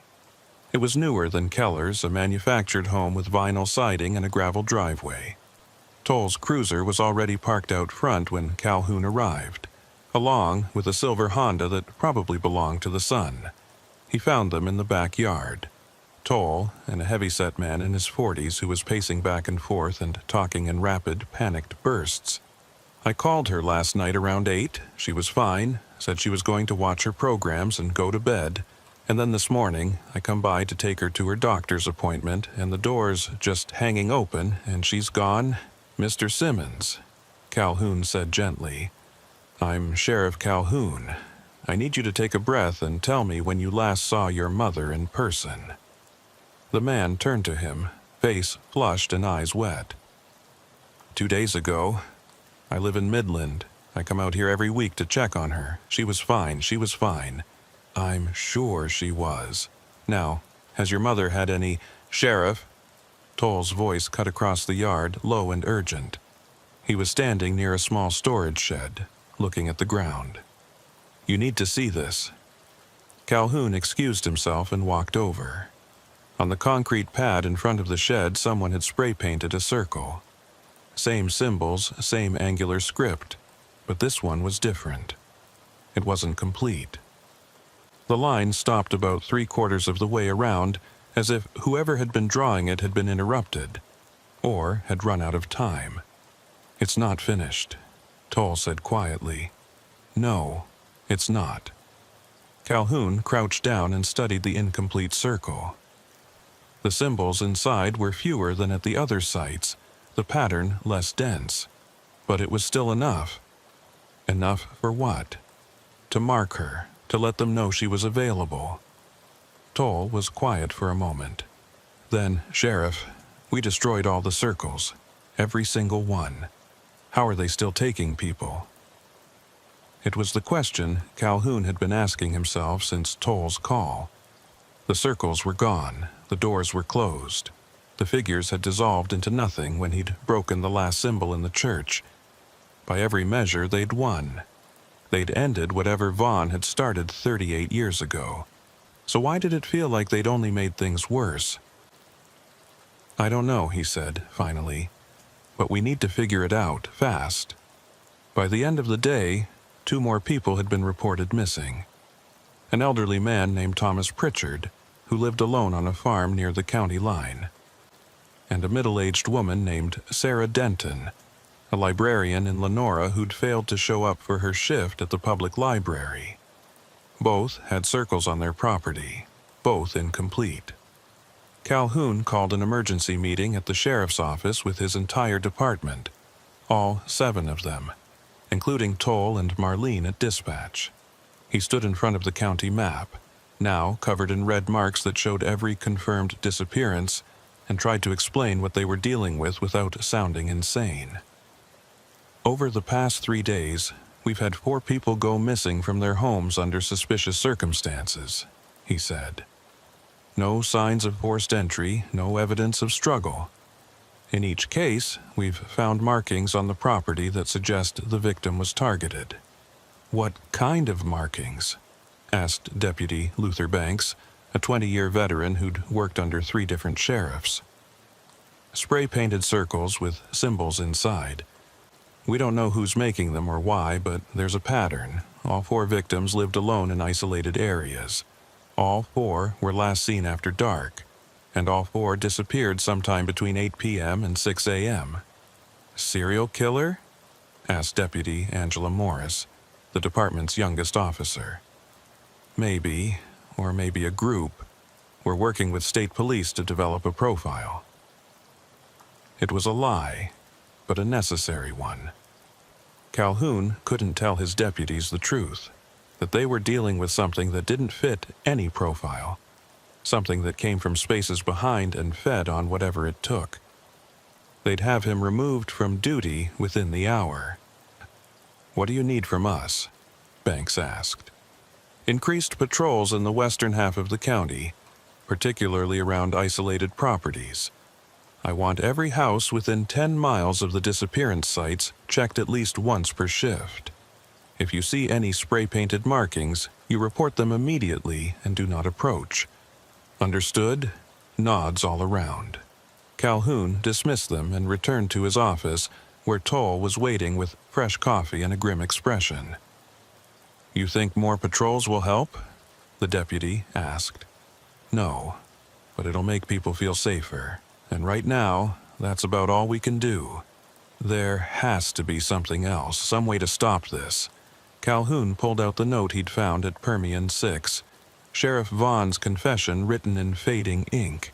He read it again, looking for something he'd missed, some detail that might explain why breaking the circles hadn't ended the disappearances. And then he saw it. One line near the end. "If you're reading this, it means the deal has broken. Not if the deal breaks, not when the deal ends, but has broken. Past tense. As if the breaking had already happened by the time Vaughn wrote the note." "Son of a bitch," Calhoun whispered. What? Vaughn knew. He knew the deal wouldn't hold. That's why he left the note. Calhoun stood and paced to the window, looking out at the darkening sky. The circles weren't the deal. They were just markers, way stations. The deal was something else. What kind of deal? One that required sacrifice. One person every October, voluntarily given. That's what kept them contained. Calhoun turned back to Toll. But we broke the circles, destroyed the markers, and now they're taking whoever they want, however many they want, because there's nothing left to restrain them. The implications hung in the air between them. They hadn't ended the threat. They'd unleashed it. So, what do we do? Toll asked quietly. Calhoun looked at the map, at the red marks spreading across Wardell County like a rash. 4 people gone in 3 days. How many more would disappear before they figured out how to stop it? How many more before the things from the spaces behind decided to move on from isolated farmhouses and start taking people from town? We go back to the source, he said. Back to where it started. And we find out what Vaughn really did that night in 1985. They returned to Permian 6 as the last light was draining from the western sky. The pump station looked the same as always, rusted, abandoned, forgotten. But Calhoun could feel the difference now. The air was thicker here, harder to breathe. The darkness seemed to gather more quickly, pooling in the shadows between buildings like standing water. They'd brought equipment this time. A metal detector borrowed from a hobbyist in town. Ground-penetrating radar that Toll had requisitioned from the county engineering department. And Calhoun's father's old Bible, leather-bound and heavy, with passages marked in fading pencil. He wasn't a religious man, but he'd grown up in West Texas, and he knew that sometimes faith mattered more than firepower. "What are we looking for?" Toll asked, as they set up the radar near the pump house. "I don't know. A burial site, maybe. Something Vaughn left behind that explains what he really did here." They spent 2 hours scanning the compound. The radar showed the expected underground features: old pipes, foundation footings, the contaminated wellhead, but nothing unusual. Nothing that looked like a grave, or a cache, or anything else that might hold answers. They were about to give up when the metal detector started beeping near the base of the old derrick. Calhoun swept it back and forth, pinpointing the signal to a spot about 3 feet from the derrick's southern leg. He and Toll grabbed shovels from the truck and started digging. 18 inches down, they hit metal. A box, military green, about the size of a shoebox. Calhoun lifted it carefully and set it on the ground. No lock, just a simple latch corroded with rust. He opened it. Inside were 3 items: a sheriff's badge, tarnished and bent, a photograph showing 7 people standing in front of the pump house, workers maybe, or company representatives, and a ledger, pocket-sized, with entries written in cramped handwriting. Calhoun opened the ledger. The first entry was dated October 15th, 1947. Took J. Morrison as agreed, no trouble. They were satisfied. The second entry, October 17th, 1952. Took R. Sanderson. Fought some. Had to be restrained. Deal holds. There were more entries, dozens of them spanning decades. Different handwriting, different names, but always the same dates in October. Always the same phrase: deal holds. The last entry was dated October 17th, 1985, written in what Calhoun now recognized as Sheriff Vaughn's hand. Took transient, John Doe, no ID. They came through angry. Said the old families are dying. No one left who remembers the deal. No one left who will volunteer. This is the last time. After this, they take what they want. Deal broken. Calhoun read it 3 times, his hands shaking. The old families. The ones who'd settled here in the 1800s, who'd built their ranches and their churches on land that was already thin, already weak. They'd known about the things in the spaces behind, had made accommodations, had offered sacrifice, one person every October, someone who wouldn't be missed, in exchange for being left alone. But the old families were gone now, dead or moved away or diluted through generations of marriage and migration. And with them went the memory of the deal, the understanding that some debts never expired, only compounded. Vaughn had tried to maintain it, had thought he could keep the bargain alive by continuing the sacrifices, but you couldn't volunteer someone else. That wasn't how deals worked, not with things like this. The sacrifice had to be willing, had to be given freely. And now, because there was no one left who understood that, the things from behind were taking whatever they wanted. "Sheriff," Toll said quietly, "look at the photograph." Calhoun picked it up and studied it more carefully. 7 people standing in front of the pump house. Sometime in the 1940s, based on their clothes and the photograph's quality. 3 men in work clothes, 2 women in dresses, and 2 children, a boy and a girl, maybe 10 and 12 years old.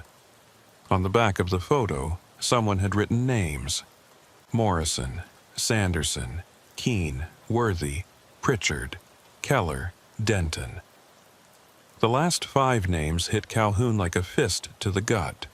Worthy, Pritchard, Keller, Denton. The same names as 4 of the people who disappeared or died over the years. Raymond Keller, Thomas Pritchard, Sarah Denton, Caleb Worthy, who'd hanged himself in 1971. "They're targeting descendants," he said. "The families who made the original deal, they're going after their bloodlines. Why? Because the debt passes down. Because the deal was made by these families. And even if the current generation doesn't know about it, they're still responsible." Calhoun looked up at Toll. "We need to find anyone in the county with these last names. Warn them. Get them out of here before—" The sound cut him off. That familiar humming, starting low and building, coming from everywhere and nowhere. Calhoun spun around, his flashlight beam cutting through the darkness, and saw them emerging from the shadows. Not 3 or 5 this time. Dozens. Maybe hundreds. More than he'd seen even in the church. They filled the compound, standing shoulder to shoulder in perfect silence, surrounding the derrick where Calhoun and Toll stood with the metal box and its revelations. And at the front of the crowd, the large figure from the church, the leader, the speaker. It glided forward until it was maybe 20 feet away, close enough that Calhoun could see the wrongness of its form in detail, the way its limbs bent at joints that shouldn't exist, the way its head sat at an angle that would have broken a human neck. "You understand now," it said, that voice coming from everywhere. "You see what was done, what must be paid." "The families are gone," Calhoun said. "The people who made the deal are dead. Their descendants don't even know about it. Ignorance is not absolution. The debt remains. We will collect. Then take me." The words were out before Calhoun could stop them, but once spoken he knew they were right. Knew they were the only option left. "I'm the sheriff. It's my job to protect this county. Let the others go. Take me instead." "Abner, no," Toll started, but Calhoun cut him off with a look. The figure tilted its head, considering. "You would offer yourself? Freely?" "Yes. Why?" "Because that's what the badge means. Because I'm not going to make the same mistake Vaughn did. Trading other people's lives for my own peace. You want a sacrifice? I'm giving you one. Willing. Voluntary. The way the original deal required." The figure was silent for a long time. The other figures around it remained motionless, waiting. Calhoun could hear his own heartbeat, could feel Toll's hand on his arm, pulling him back, but he didn't move. This was the only way. The only way to close the door that Vaughn had opened, to pay the debt that had been accumulating for decades. Finally, the figure spoke. One life for many. A sheriff for a county. This is acceptable. But know this, Abner Calhoun. You will not die. Death is a mercy we do not grant. You will go into the spaces behind, and there you will remain feeding us, sustaining us, until the debt is fully paid, which will be never. I understand. Abner, don't do this, Toll said, his voice breaking. There has to be another way. There isn't. Calhoun turned to his deputy, saw the fear and grief in his face, and managed something like a smile. You're a good cop, Toll, better than me. You'll make a good sheriff. I don't want to be sheriff. I want you to take the box, take the ledger, make sure people know what happened here, make sure they remember. Calhoun handed over his badge, his weapon, his truck keys. And if anyone else goes missing, if this doesn't work, you burn this whole place to the ground. You understand me? Burn it down and salt the earth. Toll took the items with shaking hands. I'll find you. I'll figure out how to bring you back. No, you'll protect this county. That's the job now. Calhoun turned back to the figure. I'm ready. The figure raised one of its two long arms, and the circle of watching entities parted, creating a path. Beyond them, the air began to shimmer and distort, that same heat wave effect Calhoun had seen in the pump house storage room. But this time he could see through it more clearly, could see the space beyond, dark and vast and wrong in ways that made his eyes hurt and his mind recoil. He took a step forward, then another. Behind him, he heard Toll calling his name, but the sound seemed to come from very far away, as if Calhoun was already halfway gone. The shimmer grew closer, larger, until it filled his vision. He could feel it pulling at him now, stronger than before, insistent and undeniable. He took one last look back at Permian 6, at Toll standing alone with the metal box and Calhoun's badge, at the West Texas night sky full of stars. Then he stepped forward into the distortion and let it take him. Deputy Tolliver Greer was promoted to sheriff of Wardell County 3 weeks later, after Abner Calhoun was officially declared missing in the line of duty. The disappearances stopped. Raymond Keller, Patricia Simmons, Thomas Pritchard, and Sarah Denton were never found, but no one else went missing. No more circles appeared on properties. The abandoned sites stayed abandoned. Toll filed a report stating that Sheriff Calhoun had disappeared while investigating the missing persons cases at Permian 6. The state police conducted a perfunctory investigation but found no evidence of foul play. Just another unsolved case in a county full of them. But Toll kept the metal box, kept the ledger, kept Calhoun's badge in his desk drawer where he could see it every day. And once a month, on nights when the wind came from the west and the air felt thin, he drove out to Permian 6. He never went inside the pump house, never crossed the collapsed fence. He just parked on the rise where Calhoun had parked that first night, and he sat in his truck with the engine running, and he watched. Sometimes, in the hour before dawn, he thought he saw movement down there. A tall figure standing near the derrick. Or maybe two figures, one tall and wrong, one human-shaped but somehow diminished. And sometimes, when the wind was right, he thought he heard a voice calling from very far away, saying words he couldn't quite make out. But he never went down to investigate, never tried to break the circle that had been drawn in Calhoun's blood, the final seal on the deal that had bought Wardell County its peace. Because he understood what Calhoun had understood, that some debts could only be paid one way and some doors could only be locked from the inside. On October 17th of each year, Toll drove out to Permian 6 and left something at the base of the rise. Calhoun's favorite brand of coffee, a bottle of good bourbon, once a photograph of the department, all of them smiling at some forgotten barbecue. Small offerings, small remembrances, and every year, by morning, the offerings were gone. The county stayed safe. The disappearances never resumed. And Sheriff Tolliver Greer served Wardell County for the next 30 years, never marrying, never leaving, never forgetting the night his predecessor had walked into the spaces behind and bought them all time with his own damnation. But sometimes, on quiet nights when the wind blew from the west and the darkness felt too deep, Toll would wake up and hear it, faint and distant but unmistakable. The sound of a radio crackling to life. A voice calling through static. "Unit 7, do you copy? Unit 7, please respond." And he would lie there in the dark, clutching Calhoun's badge, and whisper the only answer he could give. "I copy, Sheriff. I copy. God help me. I still copy."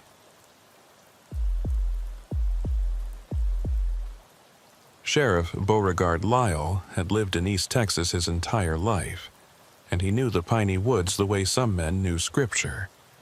He knew how the light changed when you drove deep enough into the forest, how it went from yellow to green to something darker that didn't have a name. He knew the smell of pine resin mixing with red clay and standing water. He knew the sound the wind made when it moved through longleaf pines versus loblolly. And he knew that on certain nights, humid, still nights when the air hung heavy as wet wool, the forest held its breath and waited for something that never quite arrived. It was on one of those nights, a Thursday in late September, that the call came in. Beauregard, everyone called him Beau, had since he was 6 years old, was sitting in his office at the Tyler County Sheriff's Department, working his way through a stack of paperwork that seemed to breed when he wasn't looking. The office was small, wood-paneled, with a window that looked out over the parking lot and the dense wall of pines beyond. It was nearly 10 p.m., and he was the only one in the building except for the night dispatcher, a rail-thin woman named Cordelia who'd been working dispatch since before Beau was born. The radio crackled. "Sheriff, you there?" Beau reached for the handset. "Go ahead, Cordelia." "Got a call from a trucker on Highway 96. Says he found a vehicle abandoned on the shoulder about 3 miles south of the Neches River Bridge. No hazard lights, no driver, doors hanging open." Beau glanced at his watch. "He get a plate number?" "Says it's too dark, but he's worried enough to stop and check. Want me to send somebody out?" Beau thought about it. His department consisted of himself, 3 full-time deputies, and 2 part-timers who worked weekends. At this hour, only Deputy Harmon was on patrol, and he was clear on the other side of the county dealing with a domestic disturbance that would probably keep him tied up for another hour. "Negative. I'll handle it myself. Tell the trucker I'm on my way, and he can clear out if he wants. 10-4, Sheriff." Beau grabbed his jacket, his maglite, and his keys. As he was heading out, Cordelia called after him. "Sheriff, be careful out there. Something about tonight feels wrong." He paused at the door. Cordelia wasn't given to superstition or dramatics. In 30 years of dispatch work, she'd developed instincts that were usually worth listening to. What kind of wrong? She shook her head, her face troubled in the blue glow of the dispatch console. "Can't put my finger on it, just off, like the radio's picking up echoes that shouldn't be there." Beau nodded slowly. "I'll keep my eyes open." The drive south on Highway 96 took him deeper into the piney woods, away from what little civilization Tyler County had to offer. The road was 2 lanes, cracked asphalt with no shoulder to speak of, hemmed in on both sides by pine forest so dense it felt like driving through a tunnel. His headlights caught the reflective eyes of deer watching from the trees, the occasional possum scuttling across the road. The humidity was thick enough to chew. Beau had the AC running full blast, but sweat still prickled at the back of his neck. September in East Texas was like living inside someone's mouth, hot, wet, and oppressive. The storm that had been threatening all week still hadn't broken, and the air had that electric quality that preceded lightning. 3 miles south of the Neches River Bridge, he spotted the vehicle. A pickup truck, dark-colored, maybe a Chevy or a GMC, parked halfway onto the narrow shoulder with the driver's door hanging open.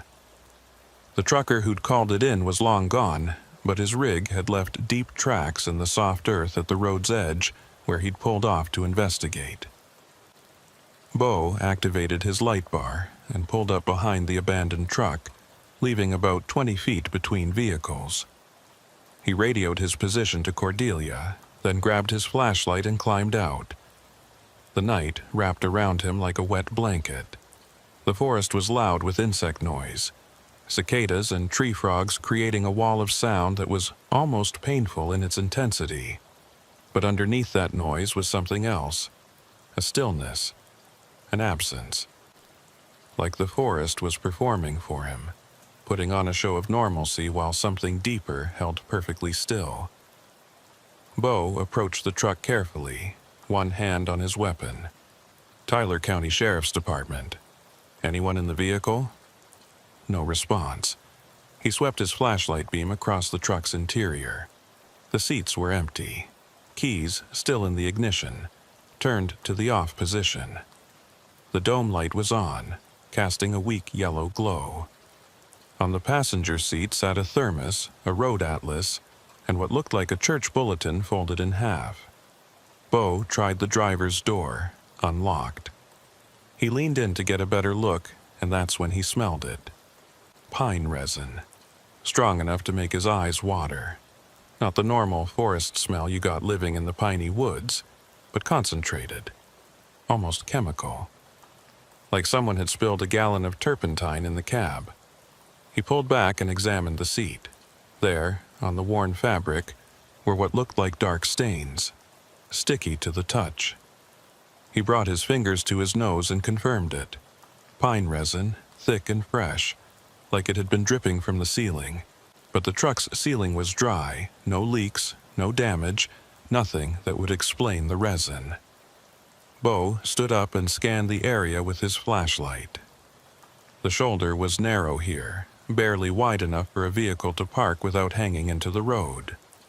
Beyond the shoulder was a shallow ditch, and beyond that, the forest began. A solid wall of pine trunks disappearing into darkness.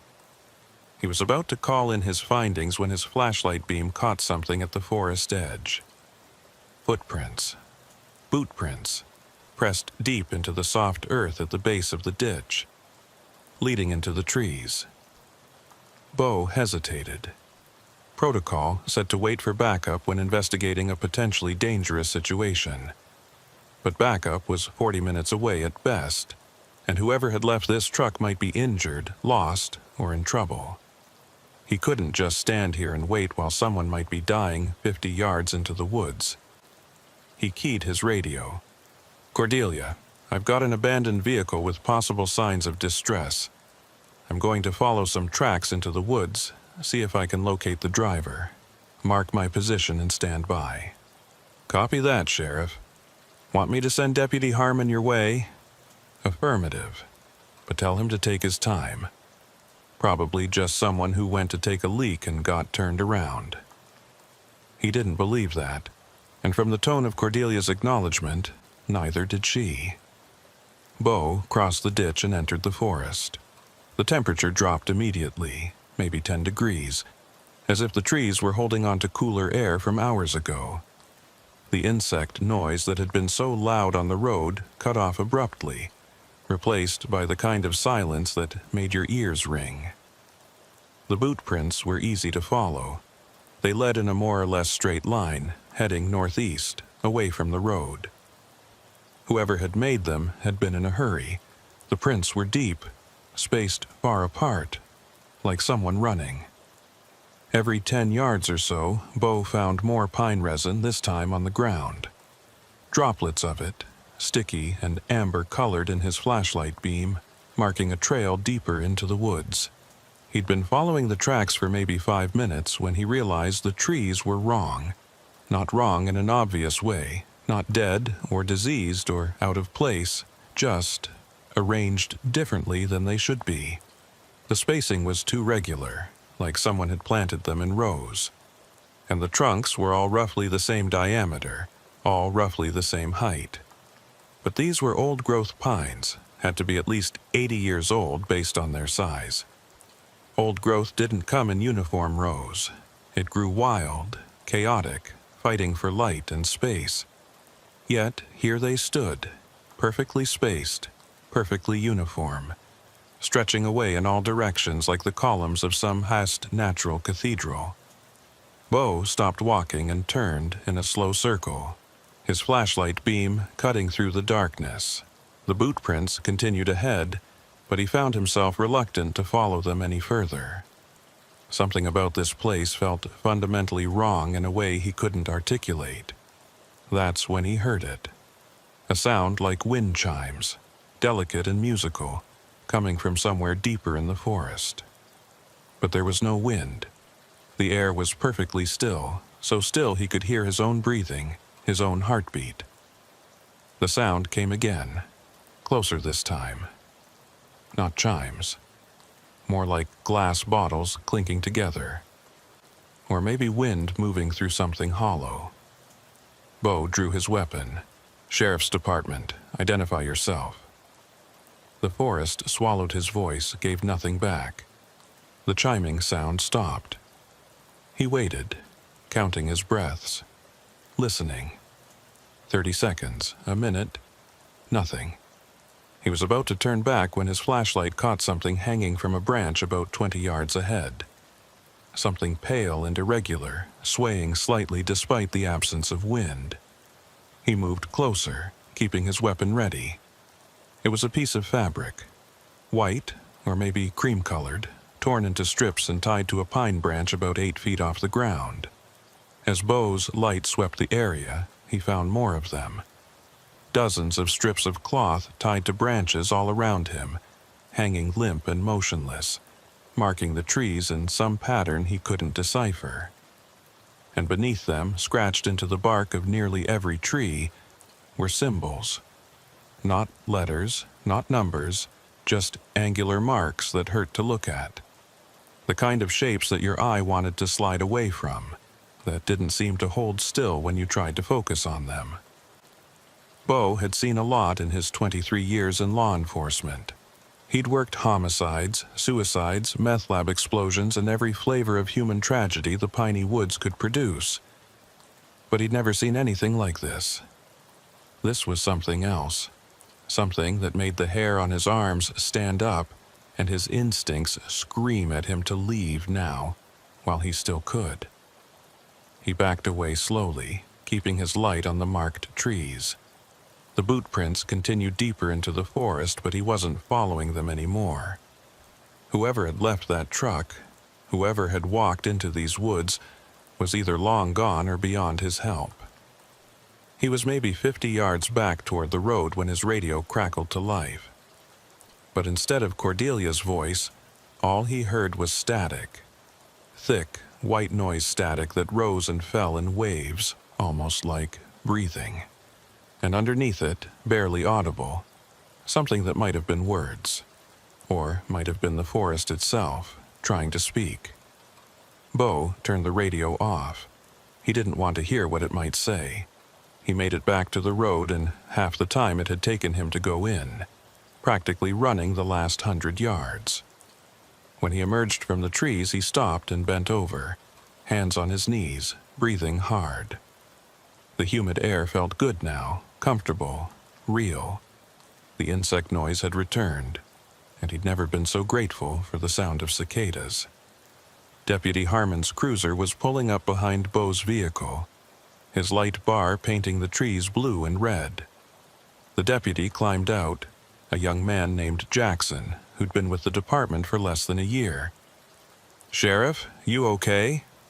Bo straightened up and nodded. Yeah, I'm fine. But we need to tape this off. Call county and get someone out here with proper lighting. Nobody goes into those woods until sunrise. Did you find the driver? No, but I found something else. Bo looked back at the forest, at the solid wall of pines that gave away nothing. We need to figure out who owns the land back there, and we need to do it fast. By the time they got the abandoned truck towed and the scene secured, it was nearly midnight. Bo sent Deputy Harmon home and drove back to the office, his mind churning through what he'd seen. The uniform trees, the fabric strips, the symbols carved into bark. And that sound, those chimes that weren't chimes that seemed to come from nowhere and everywhere at once.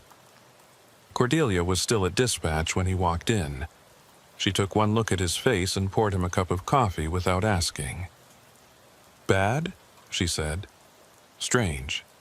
Did you get anything weird on the radio while I was out there?" She frowned. "What kind of weird?" "Static, like interference. Maybe voices underneath it." "No, but like I said earlier, something's been off all night. The frequencies keep drifting, like we're picking up crosstalk from somewhere. Had 3 false alarms on the emergency line. Phone rang, but when I answered, nobody was there, just dead air." Bo sipped his coffee and tried to organize his thoughts. "I need you to pull up land records for the area south of the Neches River Bridge, specifically the forest on the east side of Highway 96, starting about 3 miles south of the bridge." "Looking for anything specific?" "Ownership, any complaints, any incidents, any reports of unusual activity in that area over the last, let's say, 20 years. Cordelia raised an eyebrow but didn't question him. She turned to her computer and started typing. While she worked, Bo walked to his office and pulled the church bulletin he'd found in the abandoned truck. He'd bagged it as evidence, though he wasn't sure evidence of what. It was from a church called Pine Hollow Community Fellowship, dated 2 Sundays ago. The cover showed a simple line drawing of a church building surrounded by pine trees. Inside was the usual church bulletin stuff: announcements about potlucks and Bible studies, a list of prayer requests, a note about upcoming revivals. But at the bottom of the last page, someone had handwritten a note in pencil. "They're in the trees. Don't go back. Don't listen when they call." Bo read it twice, then set it aside and rubbed his eyes. He was exhausted, running on too little sleep and too much coffee, and he needed to be careful not to read more into things than was actually there. The note could mean anything. Could be a joke, a reference to something he didn't understand, a message between friends that had nothing to do with abandoned trucks or marked trees. But he didn't think so. "Sheriff?" Cordelia called from the dispatch room. "I've got something." He walked back and looked over her shoulder at the computer screen. She'd pulled up a property map showing the area he'd described. Most of it was marked as private land, owned by a timber company that had gone bankrupt in the early 2000s. But there was one parcel, maybe 100 acres, that was listed differently. "What's that?" Bo asked, pointing at the highlighted section. "It's listed as restricted access, private estate, owned by someone named Juniper Kincaid. Has been since 1983. "Kincaid, that name ring any bells?" Cordelia shook her head. "Not for me. But look at this." She pulled up a different screen, this one showing complaint records. In the last 15 years, there have been 7 trespass complaints filed against various individuals, all for that property. And in every case, the complaint was filed by someone acting on behalf of Juniper Kincaid, but there's no record of law enforcement ever making contact with Kincaid directly. Who filed the complaints? Different people each time, lawyers mostly. But get this, every complaint mentions hearing sounds on the property, specifically bell-like tones or musical chiming. 3 of the 7 reports mention finding cloth tied to trees. The coffee in Bo's stomach suddenly felt like acid. What happened to the trespassers? No charges filed in any case, just warnings issued. Most of them were hunters or hikers who claimed they didn't know they were on private property. Cordelia looked up at him. "You think this Kincaid person has something to do with the abandoned truck?" "I think I need to talk to Juniper Kincaid, and I think I need to do it tomorrow morning. I can try to find contact information. Don't bother. If she's that hard to reach, I'll go see her in person." Bo finished his coffee and set the cup down. "One more thing. Can you pull the records on Pine Hollow Community Fellowship? I want to know if there's any connection between that church and the Kincaid property." Cordelia turned back to her computer. "Give me 10 minutes. While she searched, Bo went back to his office and tried to sketch out what he knew.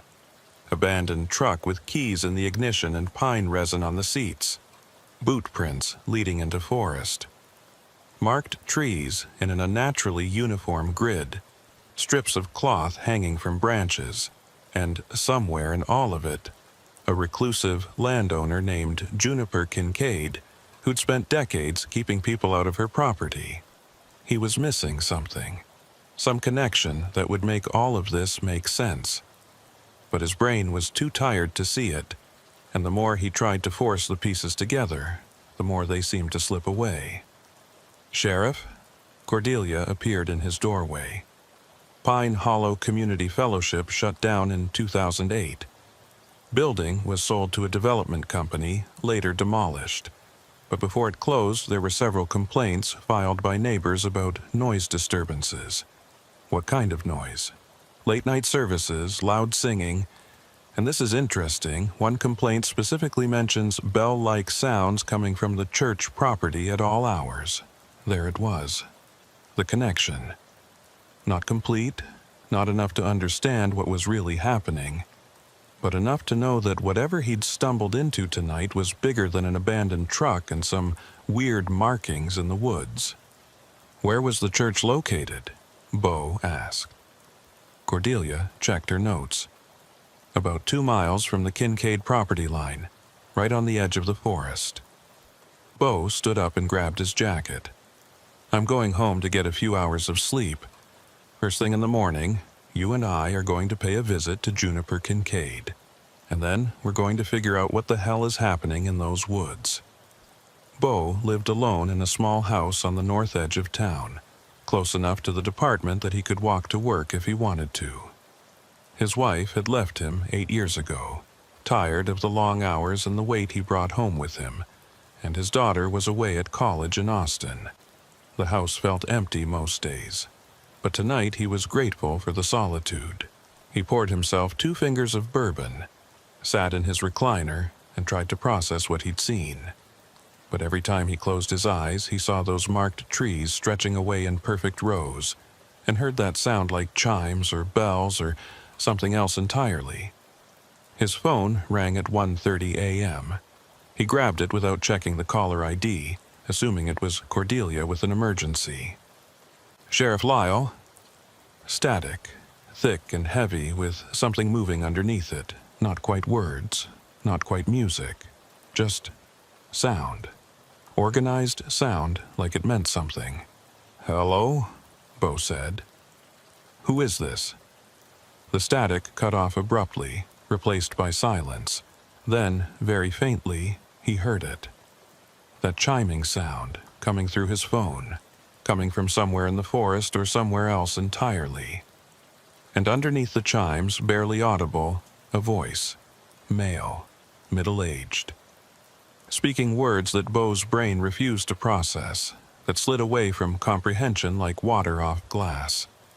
He hung up and turned the phone off. His hands were shaking. Outside, the storm that had been threatening all week finally broke. Thunder rolled across East Texas, and rain began to hammer against the windows. Bo sat in his chair and listened to the storm, and tried not to think about what was happening in the piney woods.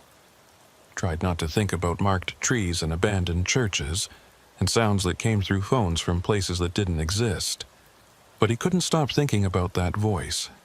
That barely there voice speaking words he couldn't understand. and he couldn't shake the feeling that it had been speaking directly to him. Bo didn't sleep. He tried, but every time he closed his eyes he saw those marked trees stretching away into darkness, heard that chiming sound that wasn't quite music and wasn't quite anything else. At 5:30 a.m. he gave up, showered, and made a pot of coffee strong enough to strip paint. By 6 o'clock he was back at the office, going through old records that Cordelia had pulled before she'd gone home. The files on Juniper Kincaid were sparse. A name on property deeds, signatures on trespass complaints filed by attorneys, tax records showing the land had been in her family since the 1890s. But there were no photographs, no physical descriptions, no indication of who Juniper Kincaid actually was beyond a name on legal documents. The last known address listed was a rural route number that corresponded to a road Bo knew well, Old Jasper Highway, a narrow two-lane that wound through the deepest part of the piney woods. He'd driven it maybe a dozen times over the years, always during the day, always with the uncomfortable feeling that the forest was watching him pass through. Cordelia arrived at 7, looking tired but determined. She'd brought donuts and fresh coffee, both of which Bo accepted gratefully. "I did some more digging last night after I got home," she said, spreading files across the dispatch console.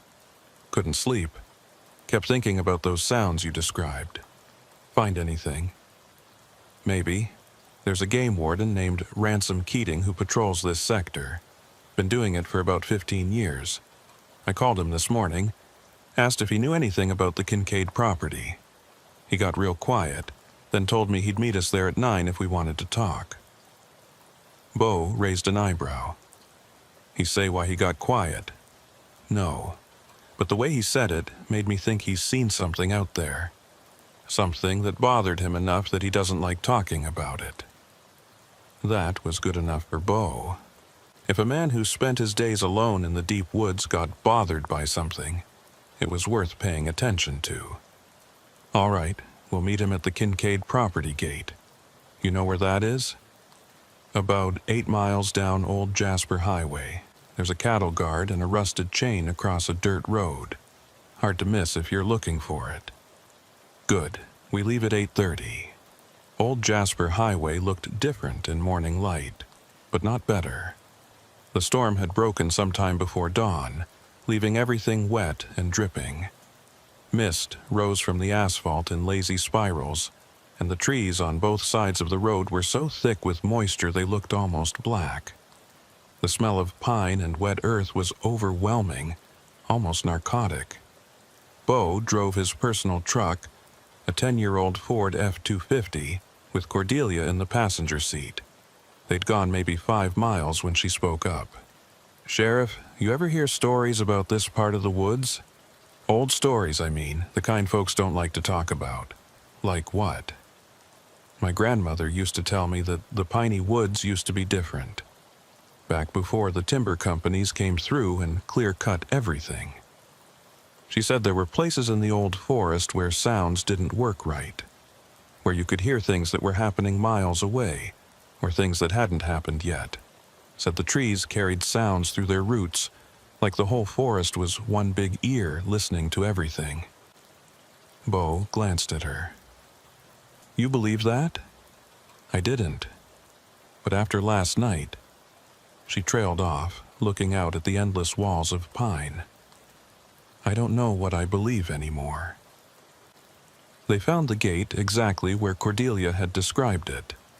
A cattle guard spanned the road, and beyond it a rusted chain was strung between 2 posts with a faded "No Trespassing, Private Property" sign hanging from the center.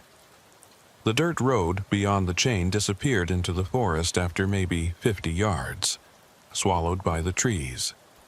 A green pickup truck with Texas Parks and Wildlife markings was already parked on the shoulder.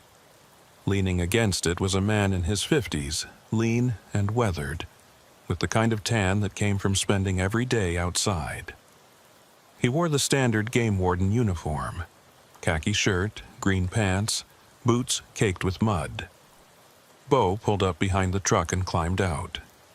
The game warden pushed off from his vehicle and walked over, extending a hand. "Sheriff Lyle, Ransom Keating, thanks for meeting me." They shook hands. Keating had a grip like a vice and eyes that didn't miss much. He nodded at Cordelia. "Ma'am, appreciate the call this morning. Been meaning to talk to someone about this property for a while now."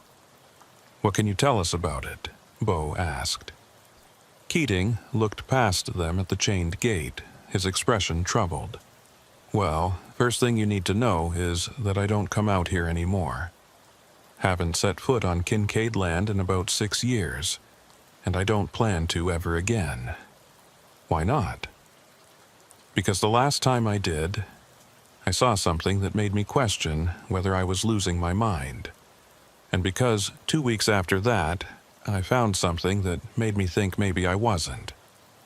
Bo waited, letting the silence draw the story out.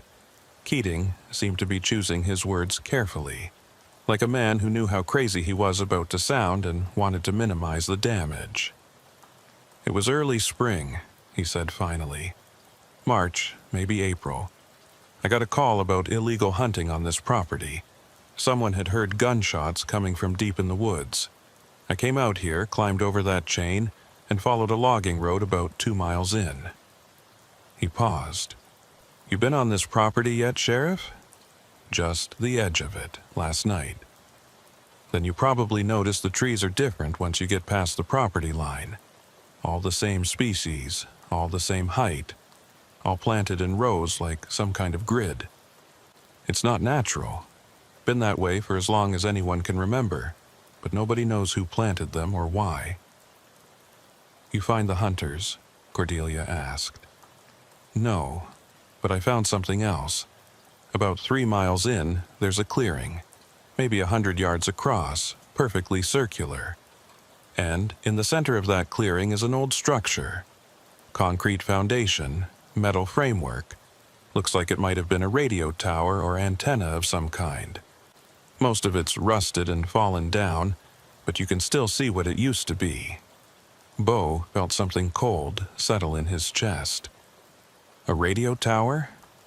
"Yeah, and get this. When I got close to it, my radio started going haywire. Static, voices, sounds that didn't make any sense. I thought maybe it was some kind of electrical interference, maybe the structure was still live somehow, but when I checked my equipment later, everything tested fine." "What kind of sounds?" Bo asked quietly. Keating met his eyes. "Chimes, bell-like tones, and underneath them something that might have been speech but in a language I didn't recognize. It was coming through my radio, but also not. Like it was coming from everywhere at once, from the trees themselves." Cordelia shifted uncomfortably. "What did you do?" "I left. Got the hell out of there and didn't look back.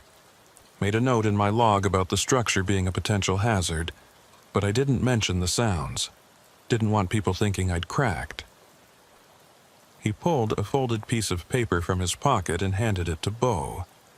2 weeks later, I was doing a routine patrol on state land about 5 miles from here when I found this nailed to a tree." Bo unfolded the paper. It was a flyer, printed on cheap white stock, the kind you'd make on a home computer. At the top, in bold letters, Pine Hollow Community Fellowship, Final Service and Testimony. Below that, a date from 2008.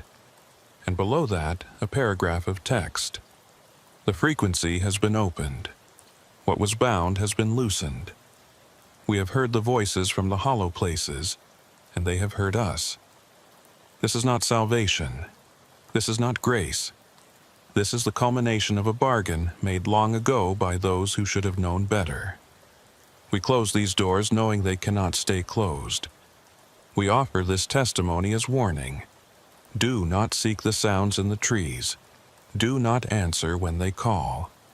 The Kincaid line holds the key, and the key must never turn." The flyer was signed by someone named Pastor Virgil Lancaster, with a date of April 15, 2008. 3 days before the church had officially closed. Bo read it twice, then handed it to Cordelia. "You show this to anyone else?" "No. Didn't know what to make of it. Figured it was religious paranoia, someone who'd gotten a little too deep into end times theology." Keating shook his head. "But after what I experienced out there, I'm not so sure." "What do you know about Juniper Kincaid?" Bo asked. "Not much. She's old. Gotta be in her 80s at least. Lives alone somewhere on the property, but I've never seen her in person. Few times I've tried to make contact to discuss trespass issues. I got turned away by someone who claimed to be helping her manage the land. Big fellow, didn't talk much, made it clear I wasn't welcome."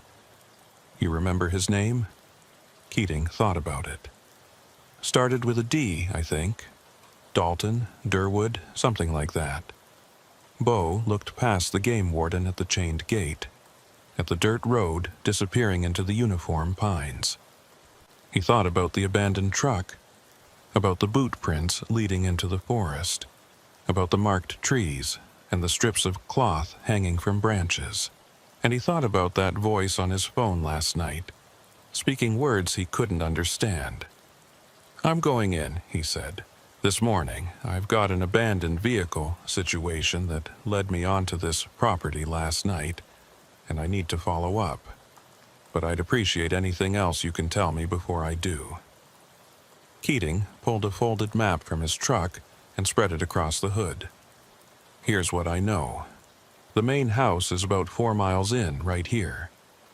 He pointed to a spot marked with an X.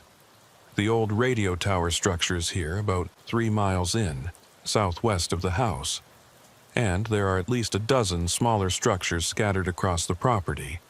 Old hunting cabins, storage sheds, what might be a chapel or meeting house of some kind." "Chapel?" "Small building with a cross on top.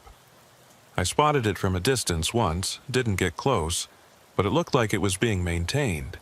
Fresh paint, roof in good shape. Someone's taking care of it." Bo studied the map, committing the layout to memory. "Anything else I should know?" "Yeah, don't go in after dark. And if you hear those sounds, those chimes, turn around and leave immediately. Don't try to follow them. Don't try to figure out where they're coming from." Keating's voice was serious, almost pleading. "And Sheriff, if you find whoever left that truck and they're still alive, ask them what they heard. Because I guarantee they heard something."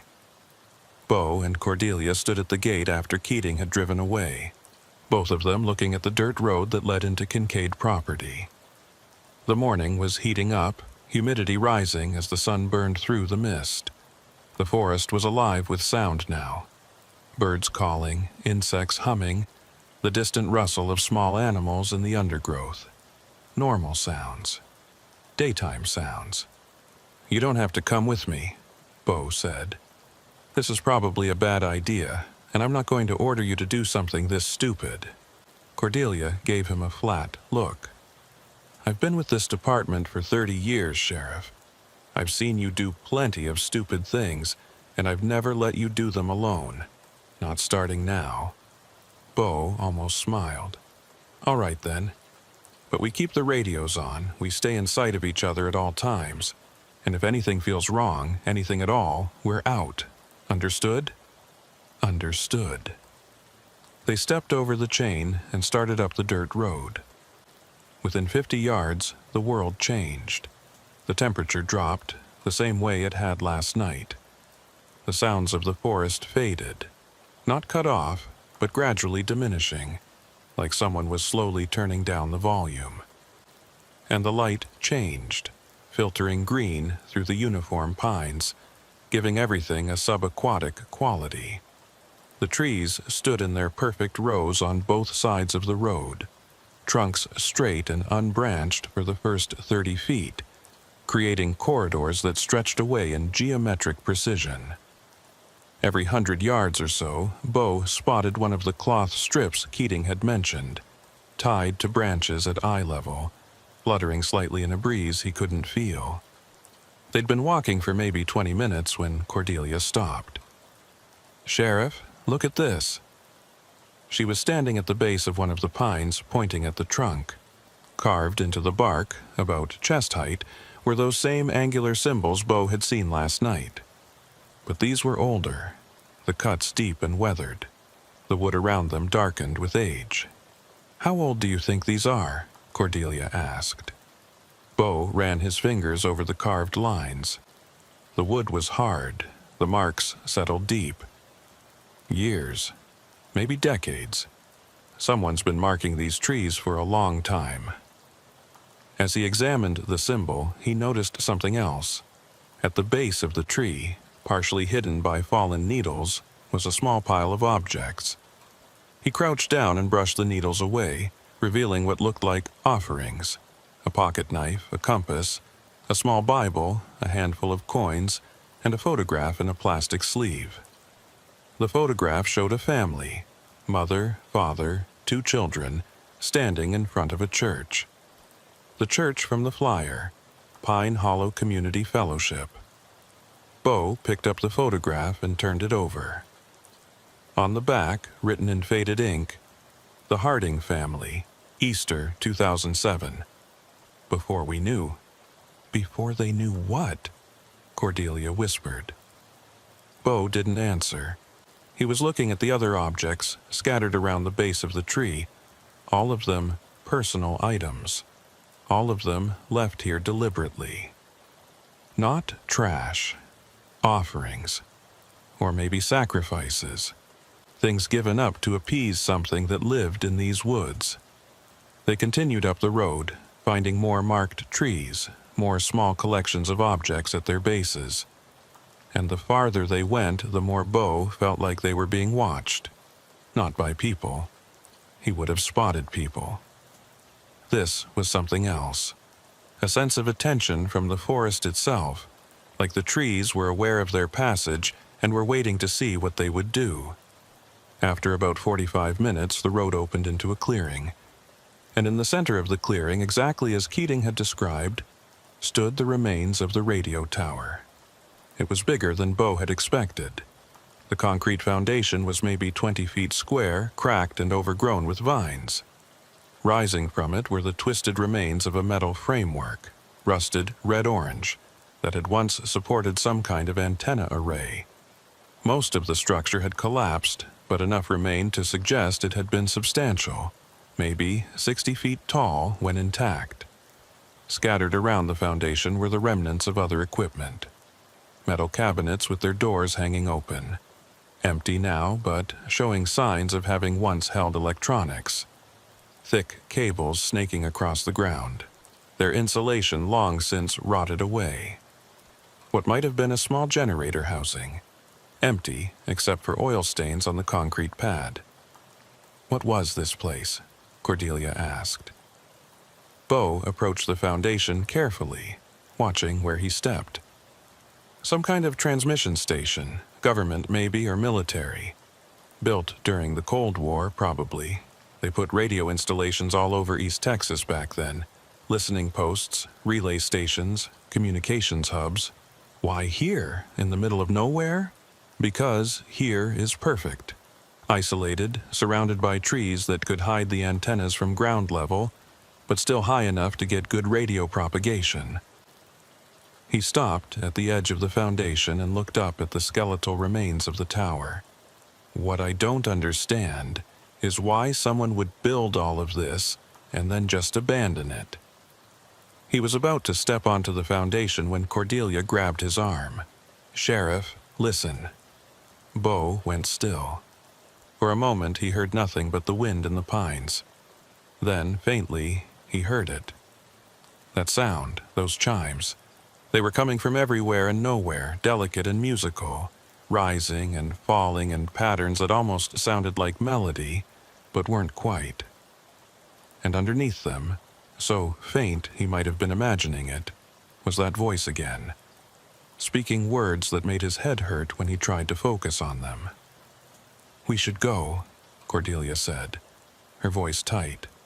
"Right now." But Bo was already moving toward the foundation, drawn by something he couldn't name. He needed to see what was on that concrete slab. needed to understand what this place was. He stepped onto the foundation and the world tilted. The chiming sound exploded in volume, no longer distant but immediate, surrounding him, coming from inside his own head. His radio crackled to life, static roaring from the speaker even though he hadn't keyed the mic. And through the static, clear as day, he heard Cordelia's voice, "Sheriff, get out of there, it's not safe." But Cordelia was standing 15 feet away, her mouth closed, her face pale with fear. Bo stumbled backward off the foundation, and the sounds cut off immediately. His radio went silent. The forest returned to normal, or whatever passed for normal in this place. "What just happened?" he gasped. "I don't know. But we're leaving, now." They were halfway back to the road when Bo's radio crackled again. This time, it was a real transmission. Cordelia's voice, but not the Cordelia standing next to him. This was Dispatch Cordelia, calling from the office. "Sheriff, do you copy? We've got a situation. Deputy Harmon found another abandoned vehicle on Highway 96. Same location as last night's. Driver's missing. And Sheriff," she paused, "there's someone here at the office asking for you. Says her name is Juniper Kincaid. Says you've been trespassing on her property and she wants to talk." Bo and Cordelia exchanged glances. He keyed his radio. "Copy that. We're on our way back now. ETA 30 minutes. Tell Ms. Kincaid I'll be happy to speak with her. 10-4. Sheriff, be careful out there." They made it back to the gate without incident, but the entire walk, Bo felt eyes on his back. And twice, he could have sworn he heard footsteps behind them, keeping pace, but never quite catching up.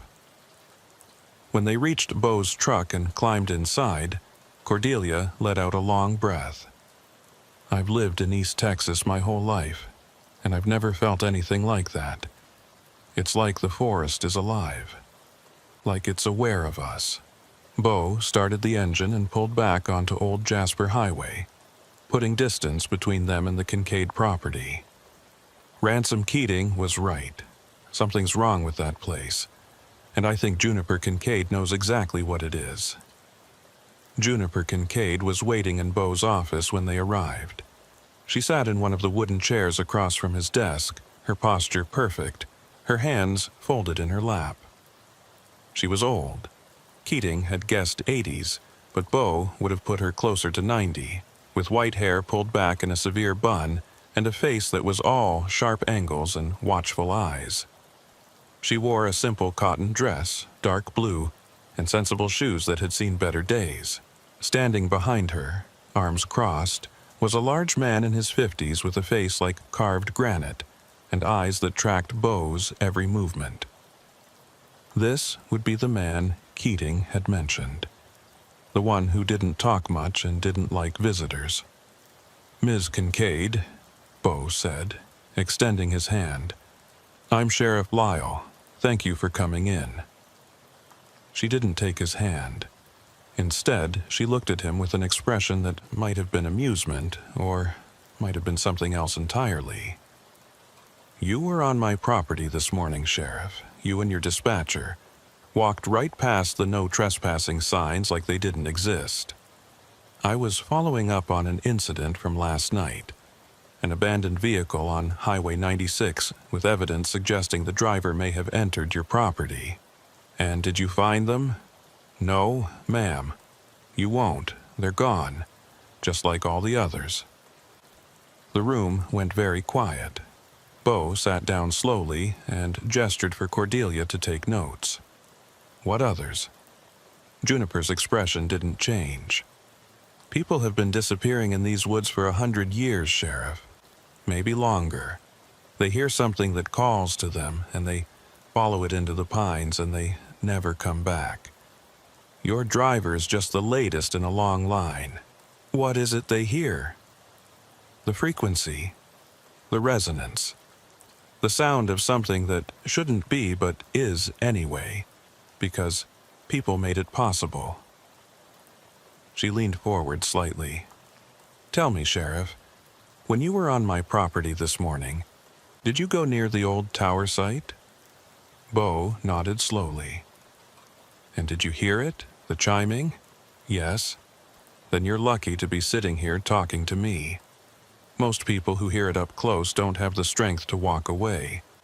It gets into your head, you see, gets into your bones, starts to feel like the most beautiful thing you've ever heard.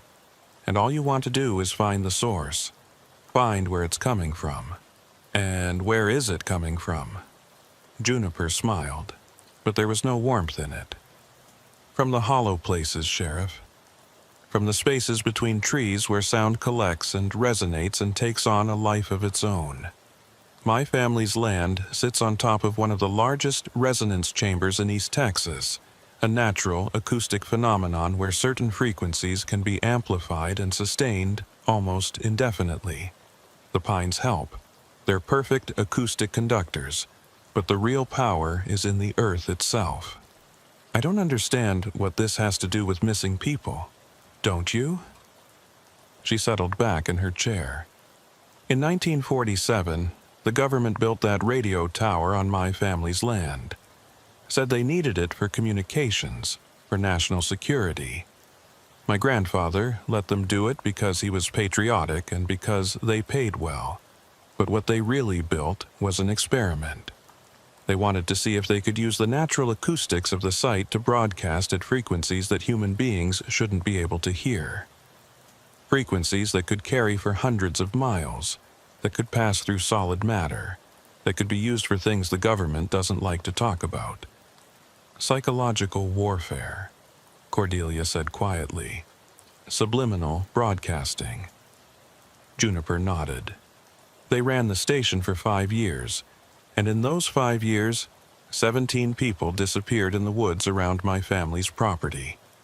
Hunters, hikers, locals who'd lived here all their lives. The government said it was coincidence, said there was no connection between the station and the disappearances. But my grandfather knew better. He shut down the station in 1952, made them dismantle the equipment and leave. The disappearances stopped. For a while. What changed? Pine Hollow Community Fellowship, Juniper said. Built their church right on the edge of my property in 1995. Started having services 3 times a week, and every service involved singing. Loud, sustained singing. Hymns that could last 15-20 minutes. All those voices, all those frequencies, all resonating through the pines and down into the earth. She paused. Within a year, the disappearances started again. Slower at first, 1 or 2 people every few years, but by 2007, it was happening every few months. The pastor, Lancaster, his name was, he figured out what was happening.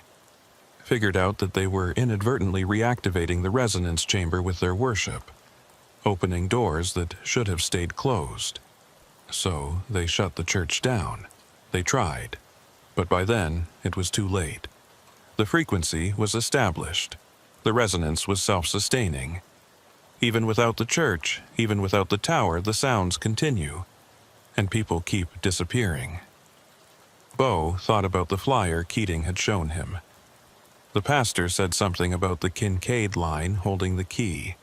What did he mean? For the first time, Juniper looked uncomfortable. My family has lived on this land for 6 generations.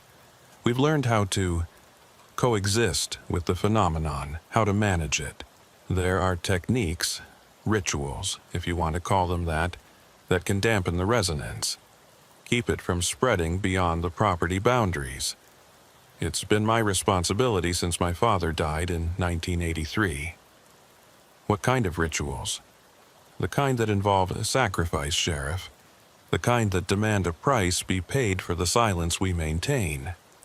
She stood, and the large man behind her moved forward to help, though she waved him off. You wanted to know what happened to your driver. They heard the call and followed it. By now, they're part of the resonance, part of the frequency. Their voice added to all the others. Others? Bo stood as well. You're saying there are people alive in your woods. I'm saying there are voices, Sheriff. Whether the people they belong to are alive in any sense, you'd recognize." She shook her head. "I don't know, and I'm not sure I want to." She moved towards the door, the large man trailing behind her like a shadow. At the threshold, she turned back. "If you're smart, you'll stay off my property. Forget what you saw. Forget what you heard. Let the forest keep its secrets." "I can't do that. People are missing. It's my job to find them." Juniper's expression was almost pitying. "Then you're already lost, Sheriff. You just don't know it yet. The frequency is in you now, in your head, and sooner or later it'll call you back. They always do." She left, the large man closing the door behind them. Bo and Cordelia sat in silence for a long moment. Finally, Cordelia spoke. "You believe her?" "I don't know, but I know what I heard out there, and I know people are disappearing." He pulled out his phone and opened the voice recording app. "I'm going back tonight, after dark. I need to document what's happening. Need to record those sounds so someone else can hear them. Prove I'm not losing my mind." "Sheriff, that's exactly what she said not to do. I know, but I'm the sheriff of Tyler County, and that means those woods are my jurisdiction whether Juniper Kincaid likes it or not." He looked at Cordelia. "I'm not asking you to come. This one I'm doing alone." "Like hell you are." Bo spent the rest of the day preparing. He wasn't going into those woods unprepared, not after what he'd experienced that morning. He gathered equipment: 3 high-powered flashlights with fresh batteries, a portable recording device he'd borrowed from the evidence room, rope, a first aid kit, and his service weapon with 2 extra magazines. He also printed out the map Ransom Keating had sketched, marking the location of the radio tower, the main house, and the small chapel. Deputy Harmon had processed the second abandoned vehicle, another pickup truck, this one belonging to a man named Marcus Tolliver from Lufkin. The circumstances were identical to the first. Keys in the ignition, door hanging open, pine resin on the seats, and like the first driver, Tolliver had simply vanished. His boot prints led into the forest and disappeared. By 6 p.m., Bo had made his decision. He would wait until full dark, then drive out to the Kincaid property and make his way to the radio tower on foot. If the sounds were louder at night, as he suspected they would be, he'd have a better chance of recording them. And if he could get clear audio evidence of what was happening out there, he could bring in state resources, maybe even federal help if this really was tied to an old government installation. Cordelia tried one more time to talk him out of it. "Sheriff, what Juniper Kincaid said about the frequency being in your head now, what if she's right? What if going back there is exactly what it wants you to do? Then I'll be careful. But I can't just sit here knowing there are people missing in those woods. Even if..." He trailed off. "Even if they're already dead? Even if there's something worse than dead?" "Yeah." She was quiet for a moment. "I'm coming with you." "Cordelia, don't. I've made up my mind. You're not going alone, and that's final." Bo looked at her and saw the determination in her face. He knew that expression. It was the same one she'd worn 30 years ago when she'd refused to let the old sheriff dismiss a domestic violence call as just a family matter. Cordelia didn't back down when she thought something was wrong, and she wasn't backing down now. "All right," he said. "But we do this my way.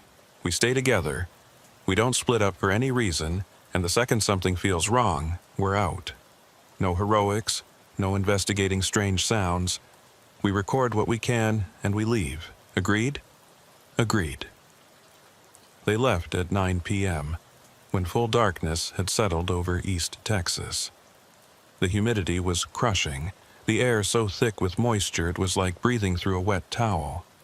Storm clouds were building again in the west, and distant lightning flickered on the horizon. The forecast called for severe weather overnight, but Bo hoped they'd be done long before it arrived.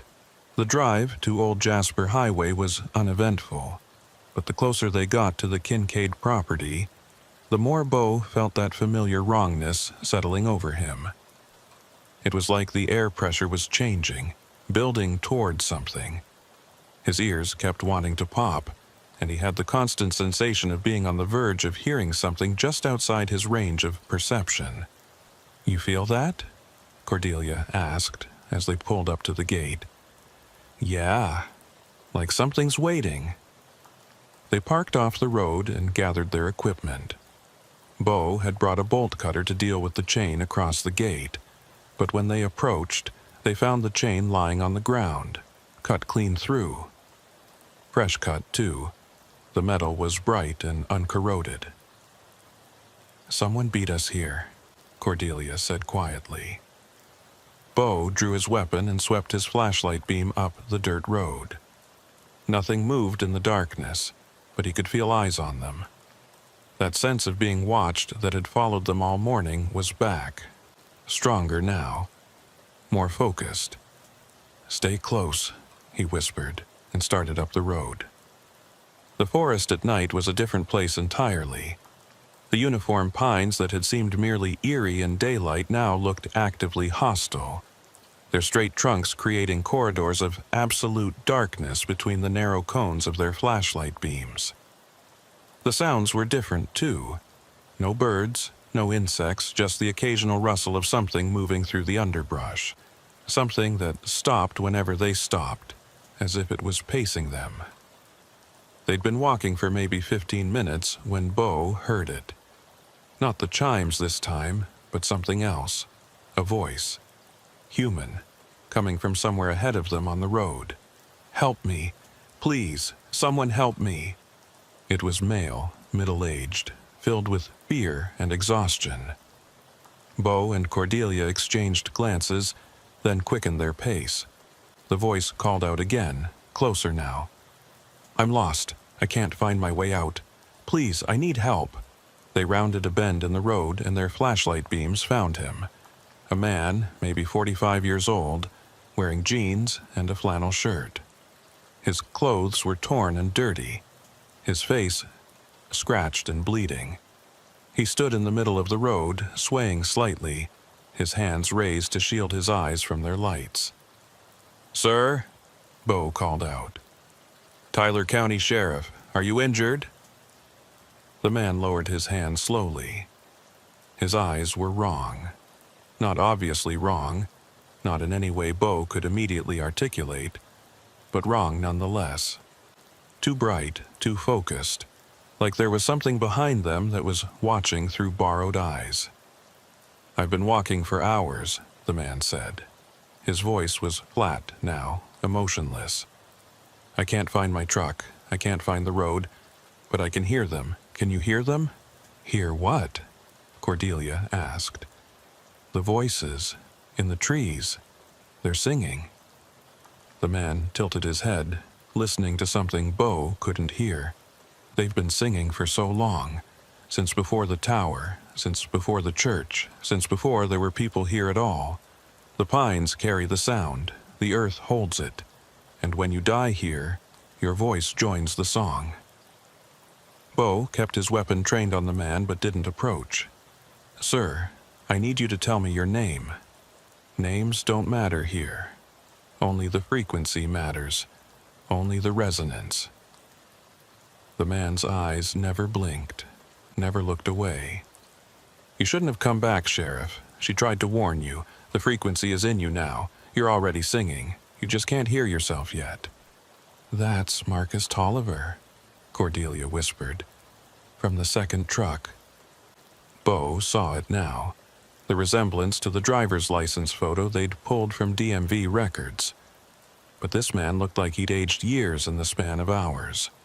His hair was grayer, his face more lined, and those eyes. "Mr. Tolliver, I need you to come with us. We're going to get you medical attention. There's no leaving, don't you understand? Once you hear it, really hear it, there's no leaving." the frequency finds you, follows you, gets into your bones and your blood and your brain. Tolliver took a step toward them, and Bo raised his weapon higher. "Stop right there. Don't come any closer." But Tolliver kept walking, his gait unsteady but determined. "You'll understand soon. When the resonance chamber opens fully, when all the voices sing together, you'll understand that this is mercy, that becoming part of the frequency is better than staying separate, better than being alone in the silence. Mr. Tolliver, I'm ordering you to stop." The man didn't stop. He walked straight toward them, his arms outstretched like he was reaching for something. Bo backed up, pulling Cordelia with him, his mind racing. He couldn't shoot this man. Tolliver was a victim, someone who needed help, not a threat. But those eyes, that voice, the way he moved, none of it was right. And then, between one step and the next, Tolliver simply wasn't there anymore. Not disappeared, not vanished. Just not there, like he'd been edited out of reality. The space where he'd been standing was empty, the road clear as if he'd never existed. Cordelia made a strangled sound. What the hell just happened? "I don't know." Bo swept his flashlight across the road, the trees, looking for any sign of where Tolliver had gone. "But we need to keep moving, get to the tower, get our recordings, and get out of here." "Sheriff, maybe Juniper was right. Maybe we should—" A sound cut her off. The chimes, but not faint this time, not distant. Close. So close it felt like they were coming from inside Bo's own head. And with them came other sounds, voices, dozens of them, singing in a language that hurt to hear. Not words exactly, but patterns of sound that made his teeth ache and his vision blur. "Run," he said. "Now." They ran, not back toward the gate, the chimes were louder in that direction, but forward, deeper into the property toward where the tower should be. The forest closed in around them, the uniform pines becoming a maze of identical corridors that all looked the same in their flashlight beams. Bo tried to keep his bearings, tried to remember the map, but the chiming sound was disorienting, making it hard to think straight. They burst into the clearing and stopped. The radio tower stood before them, but it looked different than it had this morning. The collapsed metal framework seemed to shimmer in their lights, as if it was vibrating at some frequency just outside visible spectrum. And around the base of the concrete foundation, arranged in a perfect circle, stood figures. At least 20 of them. Men, women, young, old. All standing perfectly still, facing outward, their eyes closed and their mouths open. And from their mouths came the sound, that terrible, beautiful chiming that rose and fell in harmonics too complex for any human voice to produce. Bo recognized some of the faces. The driver from the first abandoned truck, Marcus Tolliver. A woman who'd been reported missing 3 months ago. A teenage boy who'd disappeared during a hunting trip last year. They were all here, all singing, all part of whatever this was. In the center of the circle, standing on the foundation itself, was someone Bo hadn't expected to see. A woman in her 60s, wearing the simple, dark dress of rural East Texas, her white hair loose around her shoulders. But it wasn't Juniper Kincaid. "Cordelia," Bo whispered. "Who was that?" But Cordelia wasn't looking at the woman. She was looking at the ground at Bo's feet, where symbols had been carved into the earth. The same angular marks they'd seen on the trees, but larger, more complex, forming a pattern that seemed to pulse in time with the chiming. "Sheriff," she said, her voice tight with fear. "We're standing inside the resonance chamber. Look!" Bo looked around and realized she was right.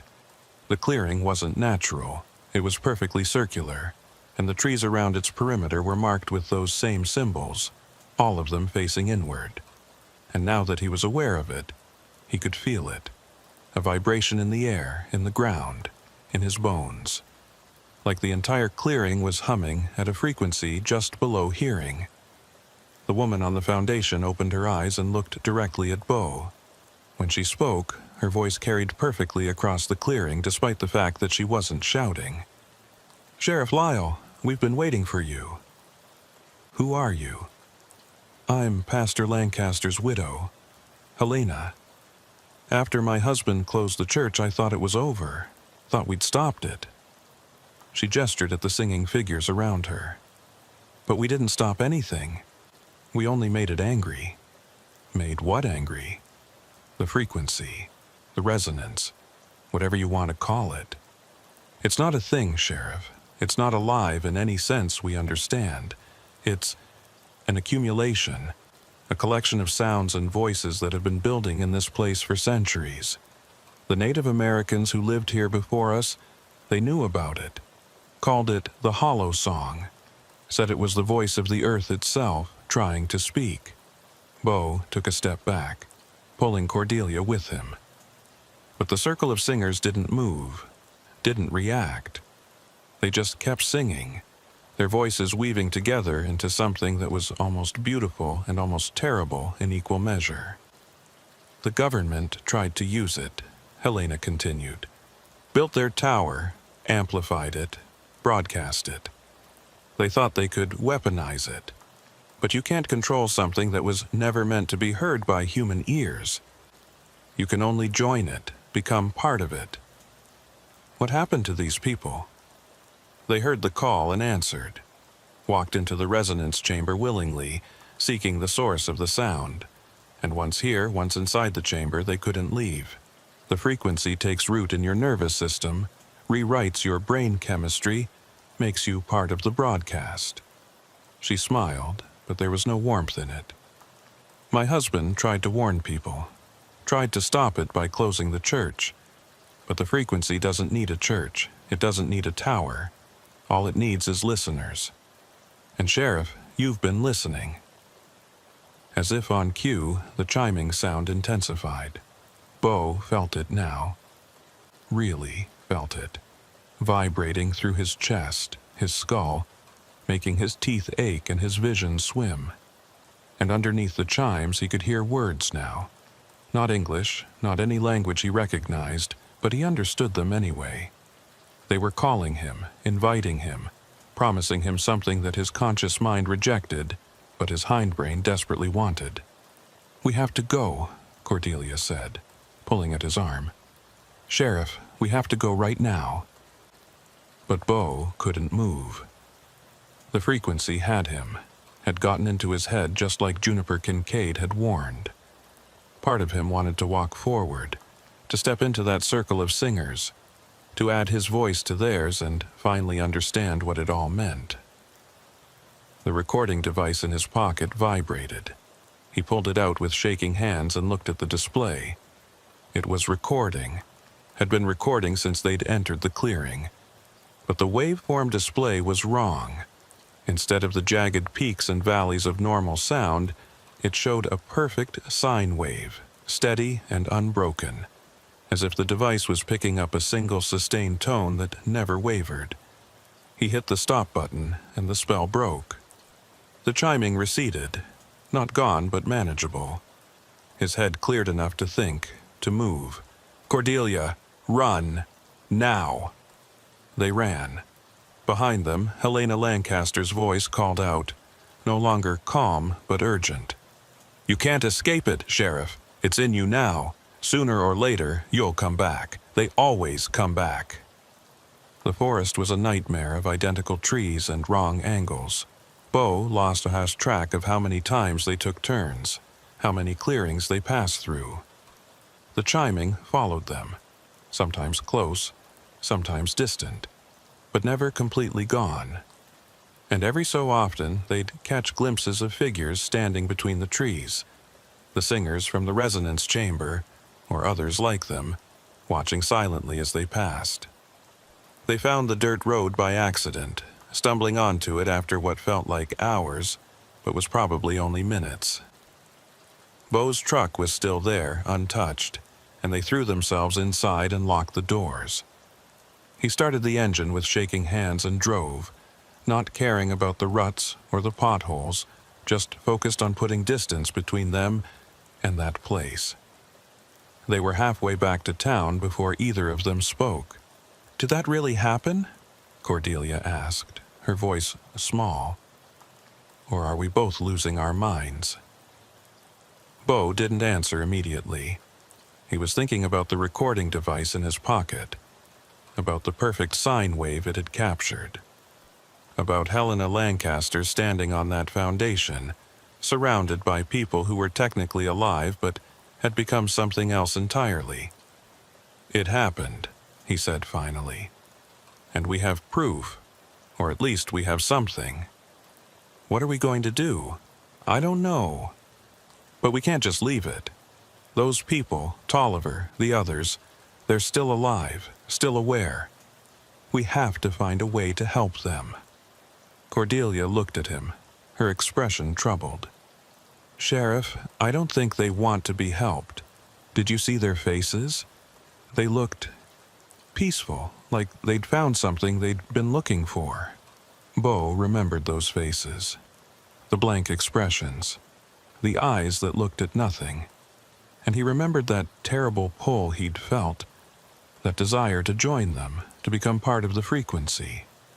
If Cordelia hadn't been there, if he hadn't had the recording device to break his focus, he might have walked into that circle and never come back. "Maybe," he said, "but that doesn't mean we stop trying." They drove straight to the office. It was nearly midnight, but Bo didn't care. He needed to listen to that recording, needed to hear what the device had actually captured. If it was just white noise or static, he'd know they'd both hallucinated the whole thing. But if it was something else... He hooked the recording device up to his computer and pulled up the audio file.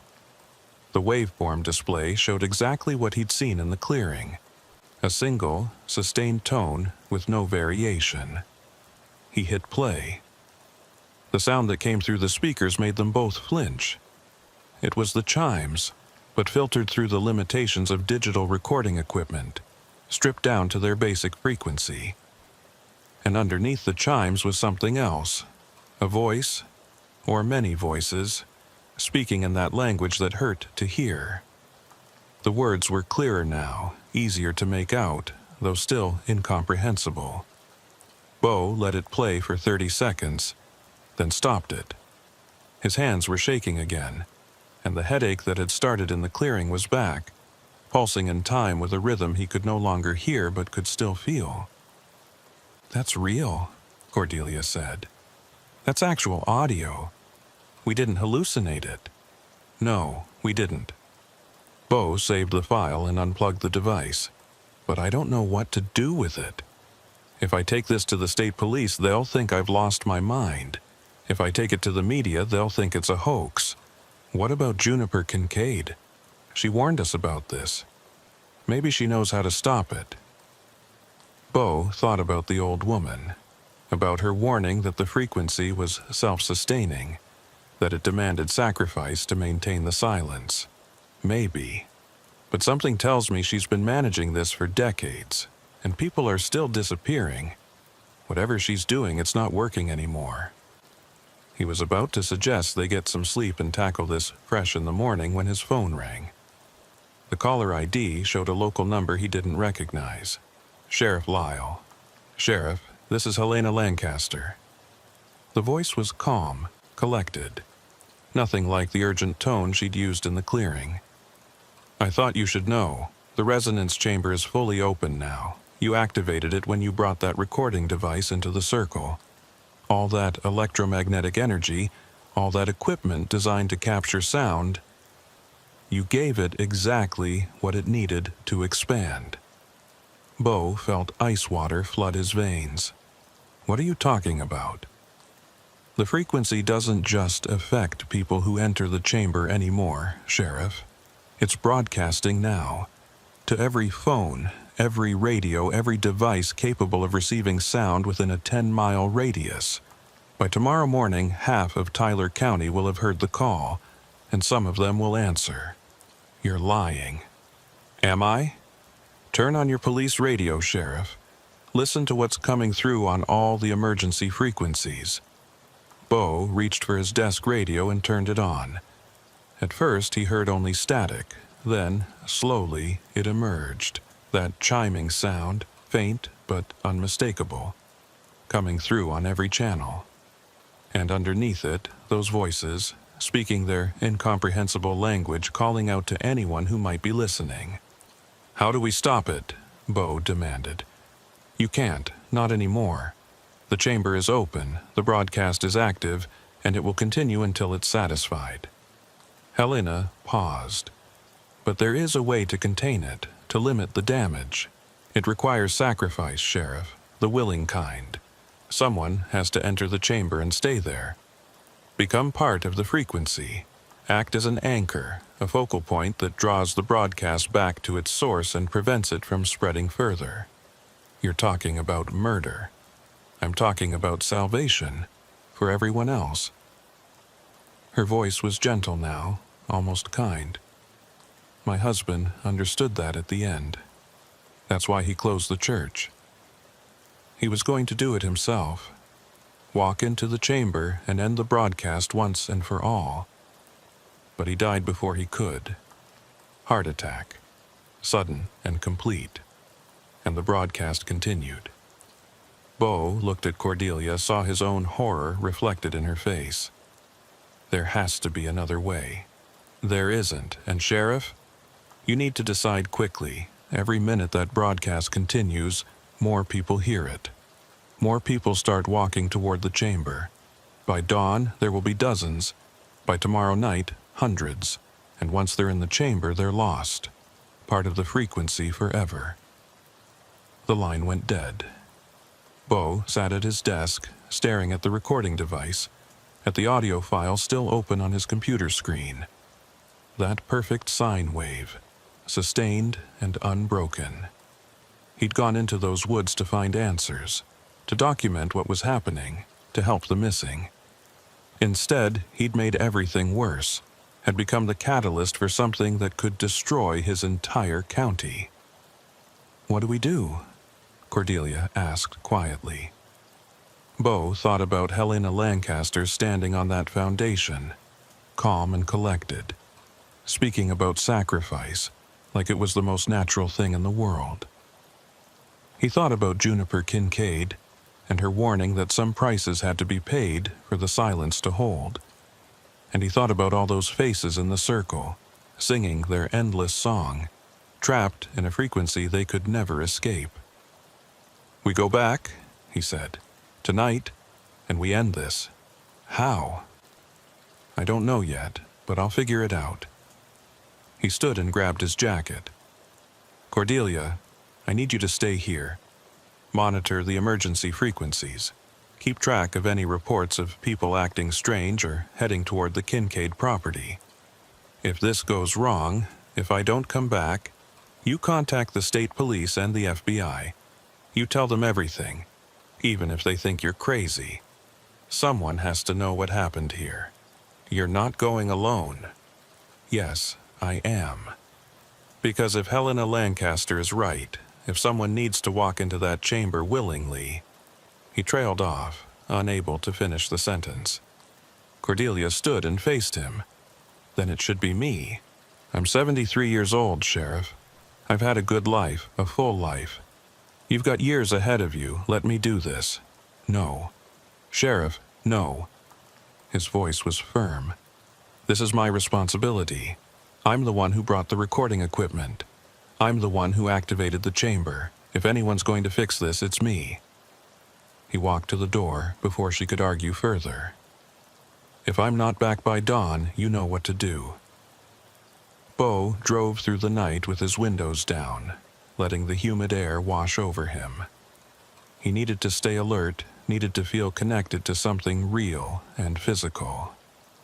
The chiming was in his head now, a constant undercurrent beneath his thoughts, and he knew that if he let his guard down even for a moment, it would take him. The storm was closer now. Lightning split the sky every few minutes. illuminating the forest in stark white flashes that made the trees look like skeletal fingers reaching for the clouds.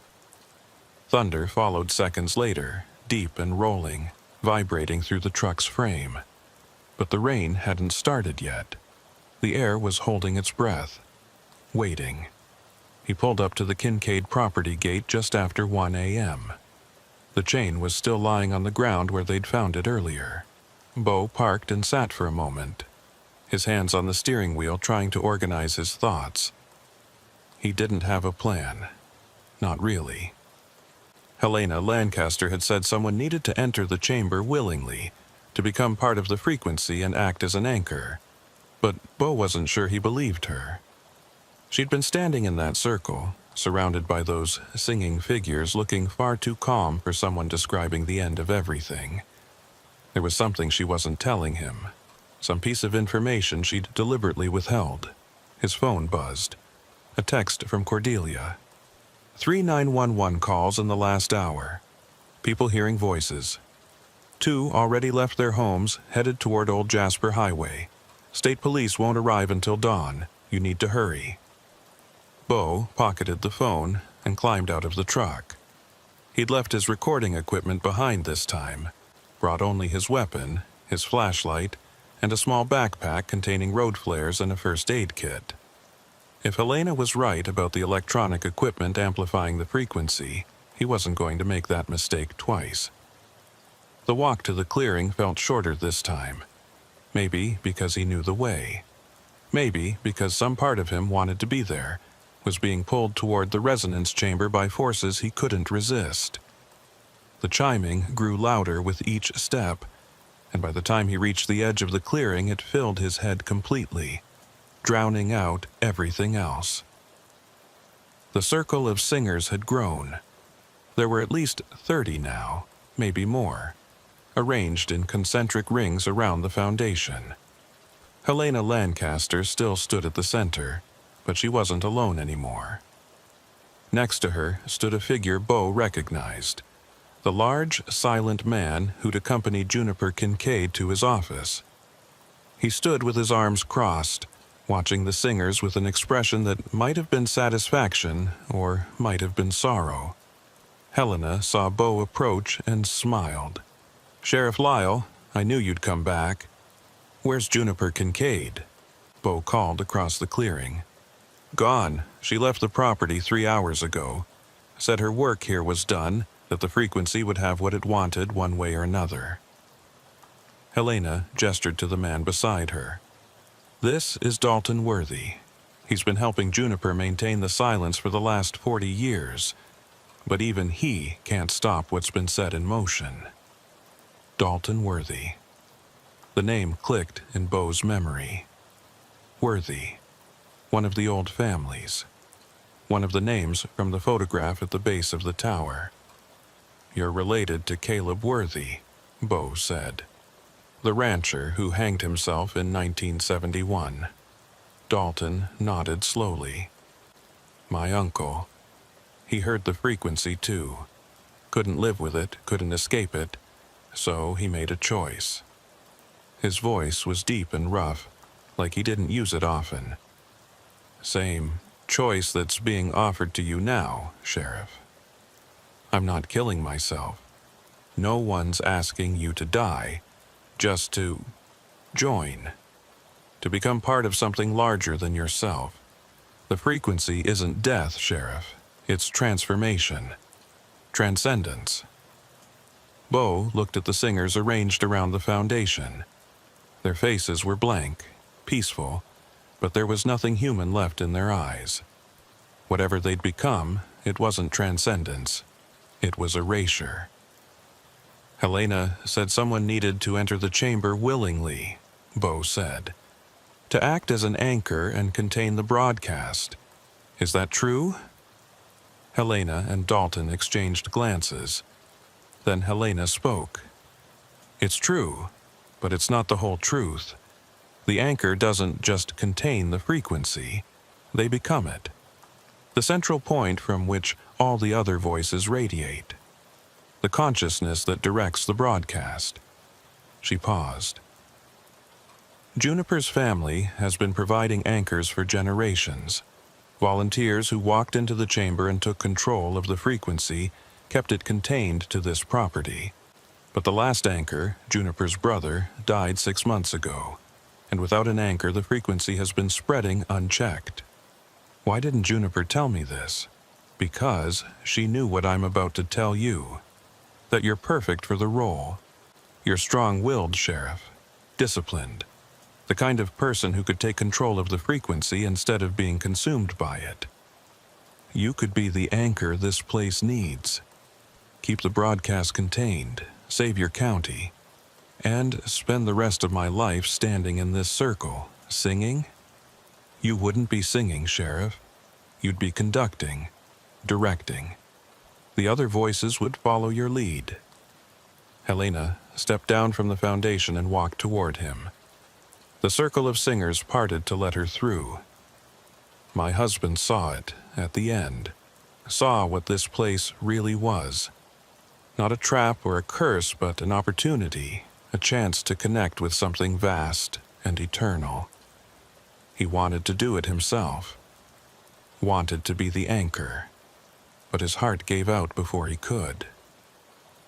She was close now, close enough that Bo could see the lines around her eyes, the gray roots in her dyed hair.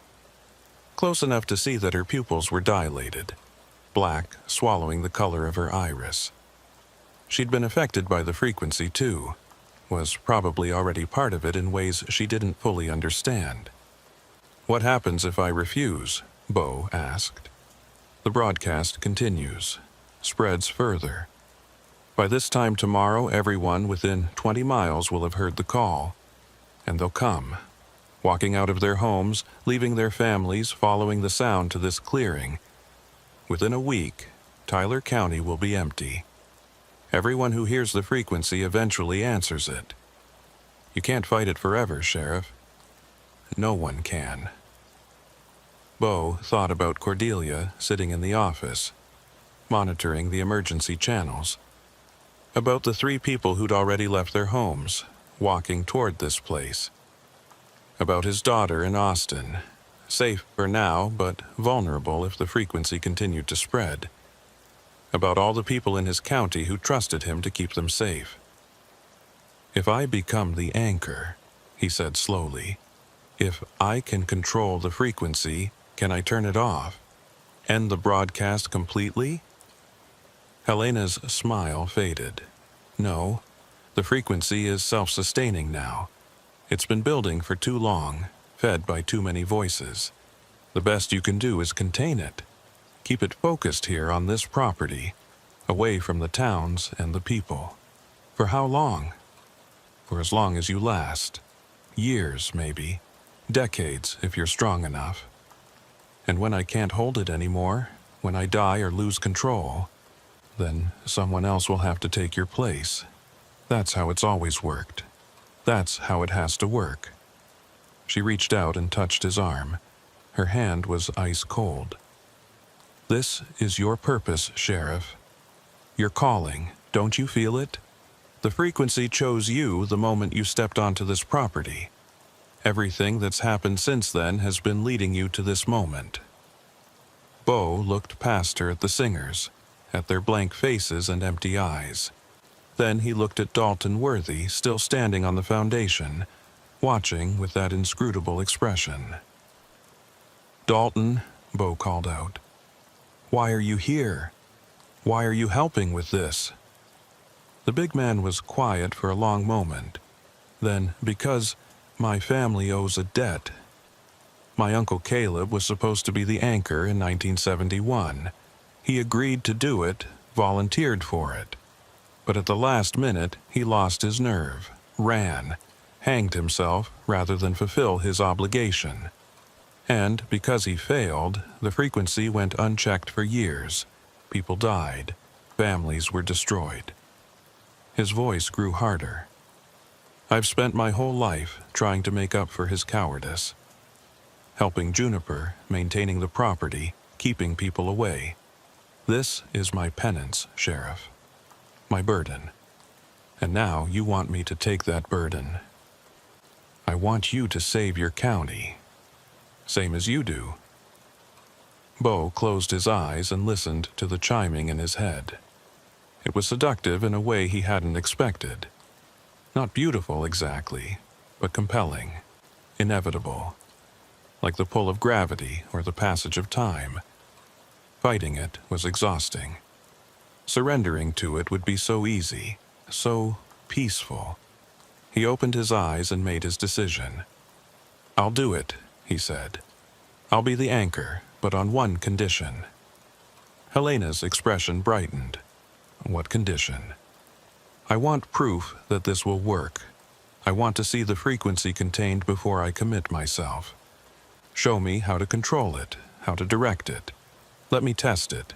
If I can actually keep the broadcast limited to this property, if I can prevent it from spreading further, then I'll stay. I'll become your anchor.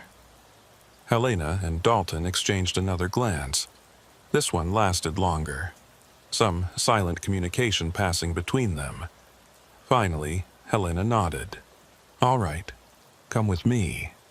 She led him through the circle of singers and up onto the concrete foundation. Up close, Bo could see that the surface was covered in more of those angular symbols, carved so deep they'd cracked the concrete in places.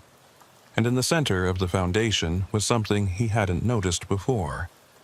A circular depression, maybe 3 feet in diameter, smooth and worn like countless people had stood there over the years. Stand there, Helena said, pointing at the depression. In the center, that's where the anchor stands. Bo hesitated. Every instinct he had was screaming at him not to step into that circle. But he thought about the people walking towards this place, about Cordelia monitoring the emergency channels, about his daughter waking up tomorrow in a world where her father had vanished into the piney woods. He thought about what it meant to be a sheriff, to serve and protect, even when the threat was something that shouldn't exist. He stepped into the depression. The effect was immediate and overwhelming. The chiming sound exploded in his head, no longer outside him but inside, resonating through every cell of his body. He could feel the other voices now, all 30 or 40 of them, each one distinct and separate but all woven together into a single harmonic structure. And at the base of it all, deeper than the voices, was the frequency itself. The resonance. The hollow song that had been building in this place for centuries. It was vast, ancient, not alive but not dead either. Something in between. Something that existed in the spaces where sound accumulated and took on weight and substance. And it was aware of him, recognized him as a potential conductor, a consciousness strong enough to direct its broadcast. Do you feel it? Helena's voice seemed to come from very far away. Do you feel the frequency? Bo couldn't speak, could barely think. The weight of all those voices was crushing, and beneath them the frequency itself was like an ocean, deep and dark and infinite. He was drowning in it, losing himself in the patterns and harmonics and resonances that made up its structure. But then, slowly, he found his footing. Found a way to stand in the middle of it without being swept away. It was like learning to swim in heavy current. You couldn't fight it directly, but you could ride it, guide it, use its own momentum against itself. He focused on the broadcast, felt it radiating outward from this clearing, spreading through the forest and beyond, reaching for anyone with ears to hear. He visualized it shrinking, pulling back, concentrating here on the Kincaid property. And incredibly, impossibly, it responded. The broadcast narrowed, became more focused, its range contracting from miles to hundreds of yards. Good, Helena said. You're doing it. You're controlling the frequency. But Bo had felt something else in that moment of control. Something Helena hadn't told him. The frequency didn't want to be controlled. It wanted to spread, to grow, to consume. And the only thing keeping it contained was the conscious will of the anchor. The moment that will faltered, even for a second, The frequency would explode outward again, stronger than before. This wasn't a solution. It was a temporary dam holding back an inevitable flood. And whoever stood in that dam would be crushed by the pressure long before their natural lifespan ended. Helena had lied to him, or at least she'd told him a partial truth designed to get him into this circle. Once he committed himself, once he fully became the anchor, there would be no backing out. The frequency would consume him within weeks, maybe days. And then someone else would have to take his place, and then someone else. An endless chain of sacrifice, feeding this thing that should never have been awakened. Bo opened his eyes and stepped out of the depression. The connection broke immediately, and the crushing weight lifted. He could still hear the chiming, still feel the frequency at the edges of his consciousness, but he was separate from it again. His own person. "What are you doing?" Helena demanded. "Get back in position. You have to maintain the containment." "No." Bo's voice was steady despite the pounding in his head. "This isn't containment. It's just another sacrifice, another life thrown into this thing to buy a few more weeks or months of quiet. How many anchors have there been, Helena? How many people have stood in that circle and burned themselves out trying to control something that can't be controlled? Dozens, maybe hundreds, over the years." Helena's calm mask was cracking now, revealing something desperate underneath. "But that's the price. That's what it costs to keep the frequency from consuming everything. Someone has to stand in the gap. Someone has to be the anchor. Why are you still standing here then?" Bo looked at Dalton Worthy. "Why aren't you in that circle? Paying off your family's debt?" Dalton's expression darkened. "Because I'm not strong enough. The frequency would burn through me in hours. I've tried, twice. Both times I couldn't hold it, couldn't direct it. It takes someone with—" He trailed off. "With what? Authority? A sense of duty?" Bo laughed, but there was no humor in it. "You're looking for someone with enough conviction to sacrifice themselves willingly. Someone who'll walk into that circle and stay there until the frequency eats them alive. That's what this has always been about. Sheriff, please." Helena was pleading now. "You don't understand. If the frequency isn't anchored, if it continues to spread, then we'll deal with it. Find another way. But I'm not going to be your sacrifice." Bo backed toward the edge of the foundation. The circle of singers remained motionless, still producing that endless chiming sound. And I'm not going to let anyone else be sacrificed either. He pulled one of the road flares from his backpack, struck it to life, and threw it into the depression where he'd been standing. The red flame hissed and sparked against the concrete, and for a moment nothing happened. Then one of the singers broke formation and lurched toward the foundation, trying to reach the flare. Then another. Then all of them at once, the perfect circle collapsing as they stumbled and clawed their way toward the central depression, toward the bright burning light that was disrupting the frequency's carefully maintained harmonics. Bo ran. Behind him, he heard Helena screaming, heard Dalton Worthy's heavy footfalls on the concrete, heard the singers' voices rising in discord as the flare's chemical burn interfered with their resonance. He crashed through the forest, not following the road but heading east, toward where he thought the property line should be. Lightning struck close by, close enough to make his hair stand on end. The storm had finally arrived. Rain began to fall, huge, fat drops that turned to sheets within seconds, soaking him through and making the forest floor treacherous. But the rain also muffled the chiming, gave him cover, made it harder for the frequency to track him. He ran until his lungs burned and his legs gave out, until he collapsed against a pine tree and slid to the ground, gasping for breath. The chiming was still in his head, but fainter now, weakened by distance and the storm. He could think clearly again, could remember who he was. He pulled out his phone. No signal, of course not. He was too deep in the woods, too far from any tower, but he had a compass app, and according to it he'd been running northeast. If he kept going in that direction, he'd eventually hit Highway 96. From there, he could find his way back to town. He was about to stand when he heard it. Footsteps, heavy, deliberate, coming from the direction he'd fled. Dalton Worthy was following him. Bo drew his weapon and waited.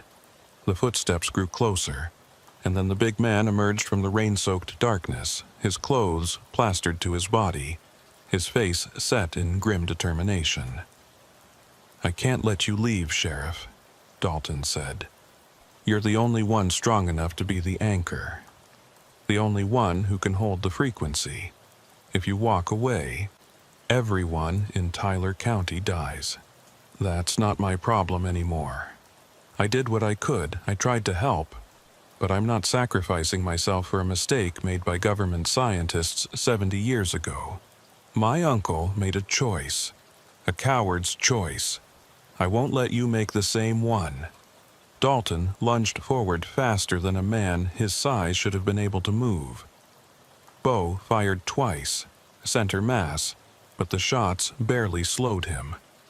The big man crashed into Bo, driving him backward into the mud. They struggled, Dalton's hands closing around Bo's throat, squeezing, cutting off his air. Bo brought his knee up hard, caught Dalton in the ribs, and the grip loosened enough for him to twist away. He scrambled backward, bringing his weapon up again, but Dalton was already on him, swatting the gun aside and pinning him to the ground. "I'm sorry," Dalton wheezed. Blood was seeping through his shirt from the gunshot wounds. "But it has to be you. It has to be." Bo's vision was starting to fade, black spots dancing at the edges. He could feel the chiming building again, could sense the frequency reaching for him through Dalton, using the big man as a conduit. In seconds, he'd lose consciousness, and when he woke up, he'd be back in that circle, standing in that depression, burning himself out to contain something that couldn't be contained. His hand found a rock half buried in the mud. He brought it up hard, smashing it against Dalton's temple. Once, twice. On the third strike, the big man's grip loosened and he toppled sideways, unconscious or dead. Bo couldn't tell which. Bo rolled away, coughing and gasping, his throat on fire. He found his weapon in the mud, grabbed it, and stood on shaking legs. Dalton lay motionless in the rain, blood mixing with water and mud. Bo should check him, should make sure he was still breathing, should render aid. But he knew if he got too close, if he let his guard down, the frequency would take him. So he ran again. East toward the highway, toward civilization, toward anything that wasn't this nightmare forest and its hollow song. The chiming followed him, weaker but persistent, and he knew it would never fully leave him. Helena had been right about that much. Once you heard it, really heard it, there was no escaping it completely. But you could choose not to answer, could refuse the call day after day, fighting the pull until it became just another weight to carry, just another burden that came with the badge. Bo made it to Highway 96 as dawn was breaking. A trucker spotted him stumbling along the shoulder and pulled over, gave him a ride back to town. He didn't ask questions, just handed Bo a towel and a bottle of water and drove in silence. At the office, Cordelia was waiting. She took one look at him and knew. "You didn't do it," she said. "You didn't become the anchor." "No, I didn't. What happens now?" Bo slumped into his chair and looked at the map on his wall, at the red marks showing where people had disappeared. He thought about Helena Lancaster and Dalton Worthy, about Juniper Kincaid fleeing her family's property, about all the singers in that clearing adding their voices to something that would never stop calling. "Now we evacuate," he said. "Everyone within 10 miles of the Kincaid property. We tell them there's a chemical leak, radiation, whatever we have to say to get them out. And then we seal off the area, quarantine it, make sure no one goes back." That won't stop it. You said the frequency was broadcasting. People will still hear it. Maybe. But they'll hear it from a distance. From far enough away that they can resist it. Choose not to answer. He looked at Cordelia. I'm not going to sacrifice myself or anyone else to contain something that should never have existed. If that means we lose those woods, lose that property, then that's the price we pay. But we don't pay it with human lives, not anymore. Cordelia was quiet for a moment.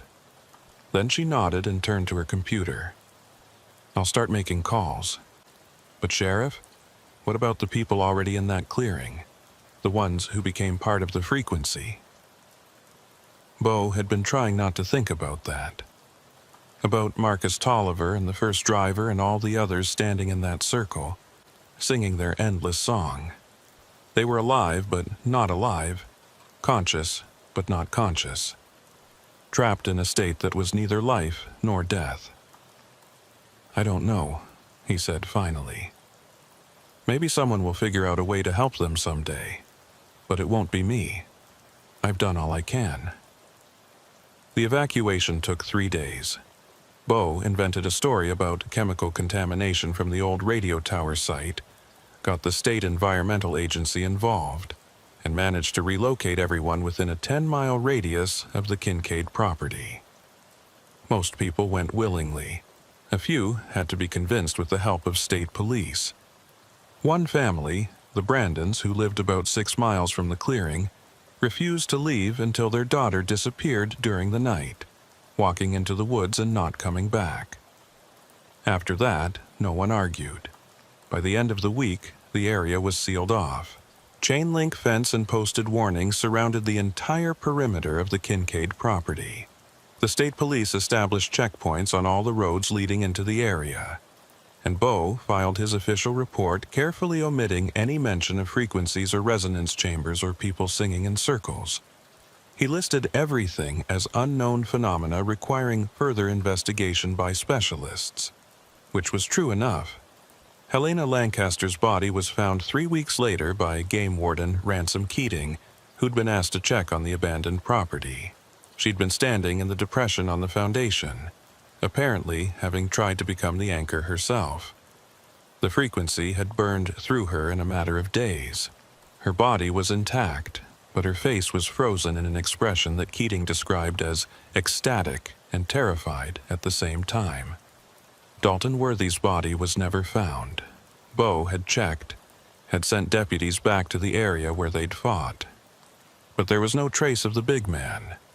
No blood, no body, no sign he'd ever been there. Sometimes Bo wondered if Dalton had somehow crawled back to the clearing, had tried to take his uncle's place after all, but he tried not to think about it too much. The broadcast continued. Bo could still hear it sometimes late at night when the office was quiet and his mind was tired. That faint chiming at the edge of perception, calling to him, inviting him back. It was strongest during storms, when the humidity was high and the air was heavy.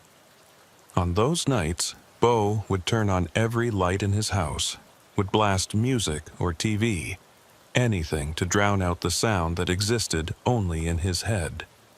And sometimes, 2 or 3 times a year, someone would report hearing strange sounds coming from the sealed-off area. Chiming. Singing.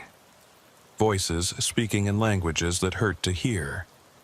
And sometimes, not often, but sometimes, someone would be found trying to cut through the fence, trying to get into the Kincaid property, drawn by a call they couldn't resist.